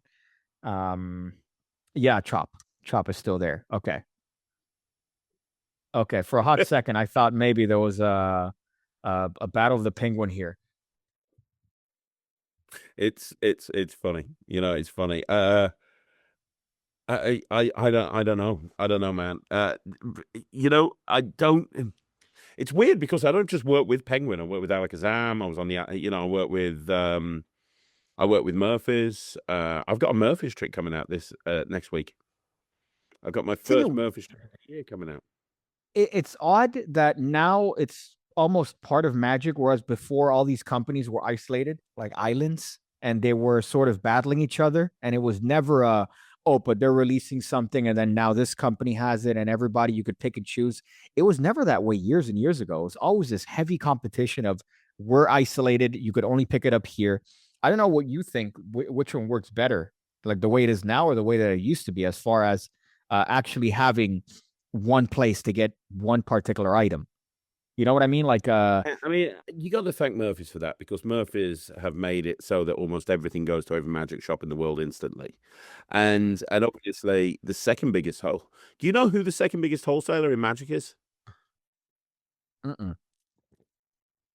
who is it? Penguin. Oh, wholesaler. Yeah, okay. My dick. There you go. Trying to listen. I get you saying my scruffy clothes, which I'm proud of wearing, You look No, I was bitching that you posted a video that you almost tripped.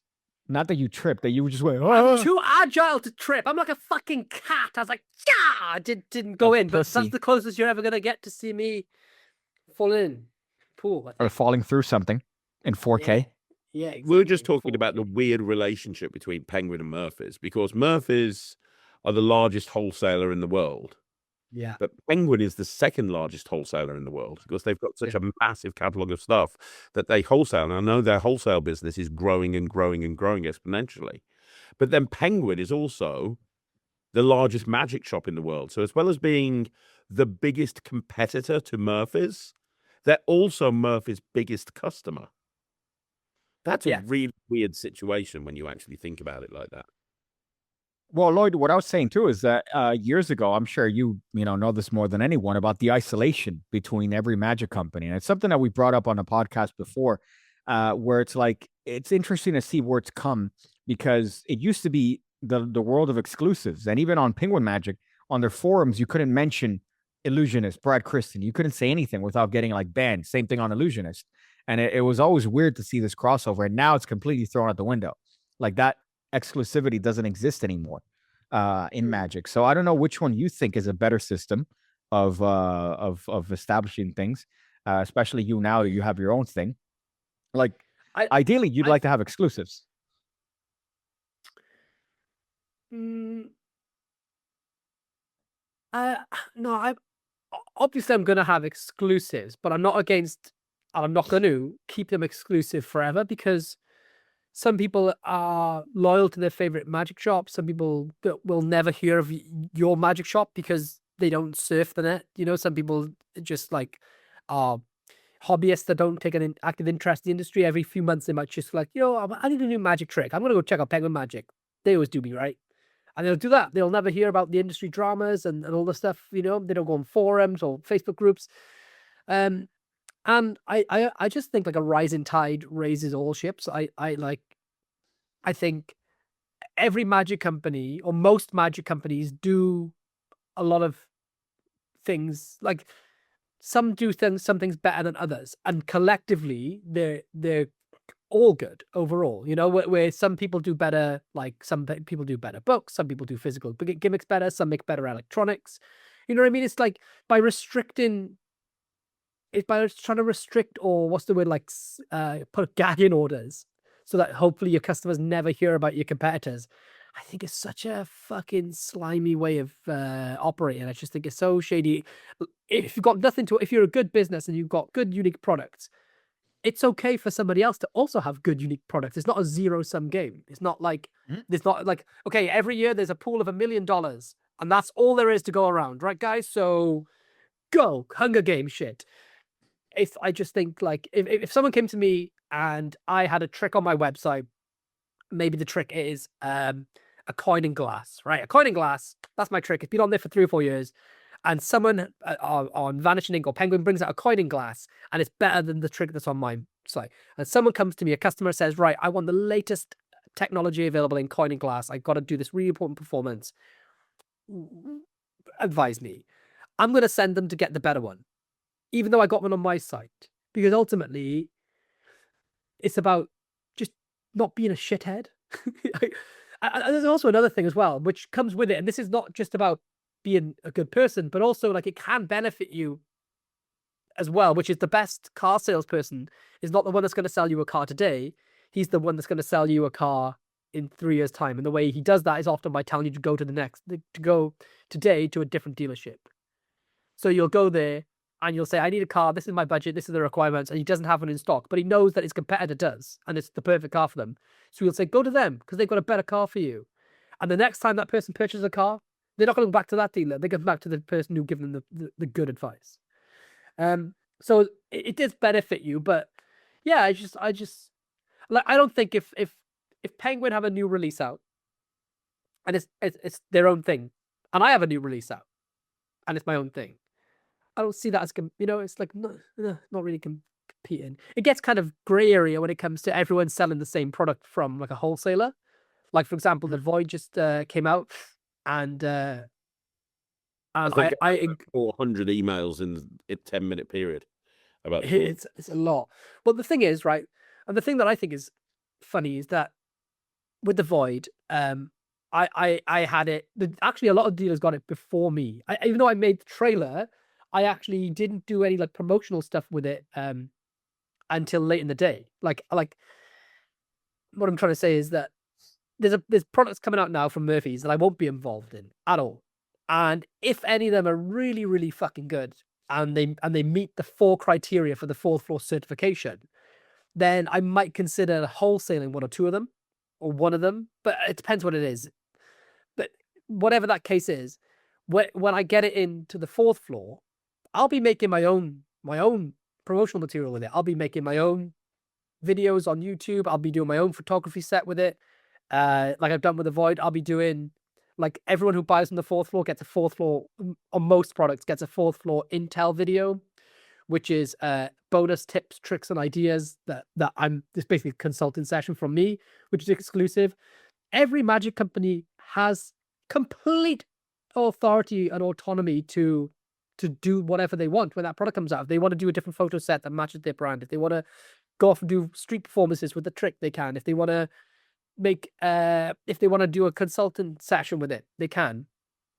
So that's what people like need to be doing when it comes to looking for who they're going to pick up their product from. You know, who's going to give the most value for money and stuff. You know, I don't know. I'm just going off on it. You know, that's really good, smart advice. Mm-hmm. I used to like when Penguin did that.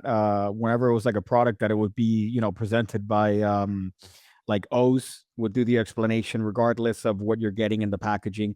Him or Filipino O's, right? Jay? Yeah, it was either one or the other, and it was always great to see that because OG power couple at Penguin Magic. At I think it was I think they were the best couple. I think they kicked most because Penguin was kind of like light and shade to Illusionist. Penguin and Illusionist were kind of coming out at the same time, and Penguin were all Illusionist was all dark and mysterious and eyeliner and abandoned buildings, while Penguin was all like, this is O's and this is J, and we're in a really bright lit studio, and you know, it was kind of totally different dynamic. Do you remember black sponge balls, dude? Yes, I do. Fucking like no, dude. People use red sponge balls, not us, dog. Fucking rock and roll, dude. Fucking black sponge. This is really gonna set you apart. And it's like, ugh, ew. I think they still have them for sale. Let me see if they do. I might be talking out of my ass. Black sponge balls, great. I'm gonna be put on a fucking watch list, looking this shit up. Black I can't even fucking see because I'm not wearing my glasses. Sponge balls, Illusionist. Illusionist black sponge balls. They have it on shop. They have it on eBay. They don't have it on fucking Illusionist. That's funny. Unless Illusionist has their own eBay. No, they don't. Okay, but it is on eBay here. And black sponge balls from Illusionist. I remember when Illusionists brought out their own temporary tattoos. That was fucking hilarious. Oh, did that they? was actually a pretty cool set, I thought. Murphy's now has black sponge Did you see some of the stuff that they come up with for it? A lot of it was Jason Brumbelow, I think. Oh man, it was fucking because it wasn't just like you couldn't just use them as tattoos. You could use them as other things. So one of the things they did was like they would put the temporary tattoo on a piece of cardboard. It'd be a barcode. So it looked like this random packaging had a barcode on it, and then you could use it it would have reveals hidden in the barcode. You could put it on stuff to make it look like a dollar bill and like mirror imaged itself and shit. So it wasn't just like, oh, here's a 7 of diamonds on my arm. It was like some really clever shit in there. Oh, cool! I didn't realize that. Yeah, it was really good. It was like it was a massive thing. Like it was before I even worked there. Wow. Well, that's what it was that I remember that set them apart. That they made anything that they came out with seem like you need to have it. Like, oh, you must have this. Look at what you could do with this thing. That's kind of what I miss and what I wish they still had. But that's what you're doing with the 4th floor, Lloyd. You built this whole community, this whole, oh my God, I've got to be a part of this. Oh my God, this is next level. Like all of the treasure hunting. I want to be a part of the Goonie squad. You know, all of this shit. Like you're bringing a little bit of that old school illusionist Brumbelow sort of vibe to the 4th floor, and nobody is doing this. Nobody. Because a lot of companies haven't got time. That's the thing. I've got time, and that's the main thing. I'm just absolutely. You mentioned in my fucking clothes that I wear. I am a scruffy fucker. I only care about magic. If I had 10, I say this all the time, if I had 10 million in the bank, my lifestyle would be identical and I would have the same possessions. I wouldn't have anything extra. And the reason why the fourth floor is different is because I'm inspired by the old ways of Theory 11, the old ways of Illusionists. And I also love adapting to the times and doing things differently and trying to innovate and make changes to the industry as well. So there's like a bit of like a nostalgia element feel to it, and also like a big push for doing things in a way in which appeals to modern audiences. And most of all, I have no end of it. As long as different company, it's purely because I fucking love magic. And I said to you on the interview you did, the only thing that annoys me is that no one else was doing it, so I've had to do it. Because if another company was doing this instead of fourth floor, I'd be that I wouldn't feel like it. I don't, no one has to do anything, but I felt like this was missing so much in the community and it was pissing me off. And we talked about how magic was getting ill, and I felt, well, if I better put my money where my mouth is and put up or shut And up. it's worked out. It's worked out, yeah. Well, let's see. I think I'm excited for the. And I wish like someone else would have. Well, you did it. That's what matters. With your man bun and your and I'm glad that it was you now and not little or not little but big lesbian Lloyd. I think that would have been it wouldn't have worked. Big alcoholic Lloyd. Yeah. You needed to be a skinny Ozempic lesbian rather than chubby bunny lesbian in order to do 5 years sober. August. Wow, good for you, man. Fuck. Dude, I might just do that. I had a rum and Coke, but I put like this much rum in my Coke, and the next day I had a migraine the entire day. So I'm not doing it for any like motivational thing. I'm just doing it because it sucks to drink as a 36-year-old man. People always say to me, why don't I drink 0% alcohol beer or like things?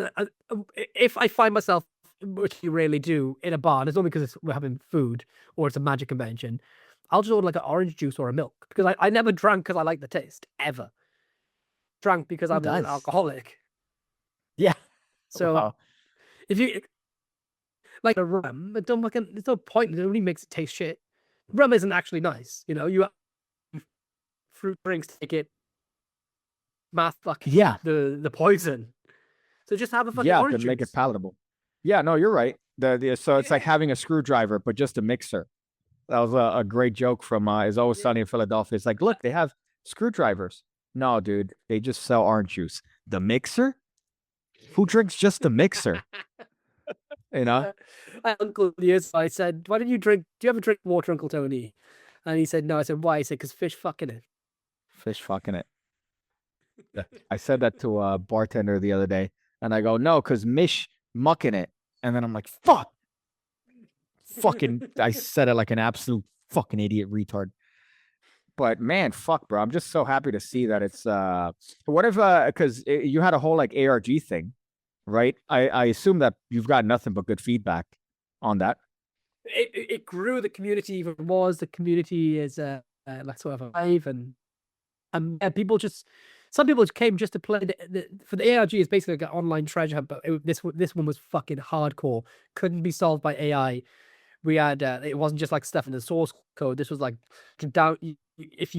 One of the fucking things was if you entered the password wrong 10 times, it would give you a hint, and then it would like, or if you stayed on the password page, stayed on it for 5 minutes, you then automatically download an audio file. That audio would then be put through a decrypting piece of software that would give you a clue to something, which like a riddle. You have to figure the riddle out on your own without AI, because it was specifically made to not use AI.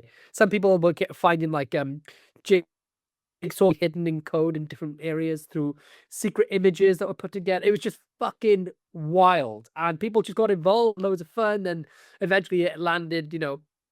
There was a place, and then last night, we dropped in the Discord, like, the first treasure hunt is over, but not the second one. What a teaser. You're loving this. We're magicians, right? We love to know codes. We love to be able to know things. Like we're the people that love looking behind the curtain and understanding how the organ works. And it's kind of what it's like. That's kind of what we're doing with just having some fun, a bit of mystery and excitement and Is the your enigma audio of magic shit? back. Is it my internet being like Arab internet? No, Lloyd just dropped out for like 10 seconds, but I got the gist. Okay, yeah, because your audio keeps going like fucking for like a hot second, and I figure it's just a Welsh. 6 stinky donuts and right. I want to go and eat. I'm starting to babble more than I normally do. I'm waffling more than I normally do. Yeah, look, we've been going a long time. I think this has been a really, really good podcast. We've managed to piss off less people than normal, which is good for us. But look, I think next week we should get some readers' questions. I love it when we answer readers' questions. So I think next week, listeners' questions. So send us an audio file or send us a text message. There's a few different places you can do that. You can do it on the Facebook group. You can WhatsApp us if you have our WhatsApp numbers. You can email us. Or if you're in Lloyd's Discord, there is a podcast questions section. You can answer any question, ask any questions in there. Let's do some questions next week. What do you reckon, gang? Sound good? As long as they don't send a PDF file. No, that would be Karmolovich. But Lloyd's hungry. Pigcake wants to sleep. I've got work to do. So, Lloyd, wrap it up for us. Have a shit week and don't fuck any more kids. Yes. The ones that you fucked are more than enough. Just stop at that point and don't fuck anymore. Don't fuck anymore. Don't fuck any more kids today. Don't fuck any more kids today. We'll be back next week. Catch you, everyone. Bye. We apologize for disrupting your normal daily schedule. You may now relax, tuck your deck back in, and resume your regular day-to-day life. Remember to subscribe to be notified the moment each new episode goes live every Wednesday. And join our Facebook group to continue the conversation. The link is in the description to this podcast. Thank you for listening to The Magic Podcast.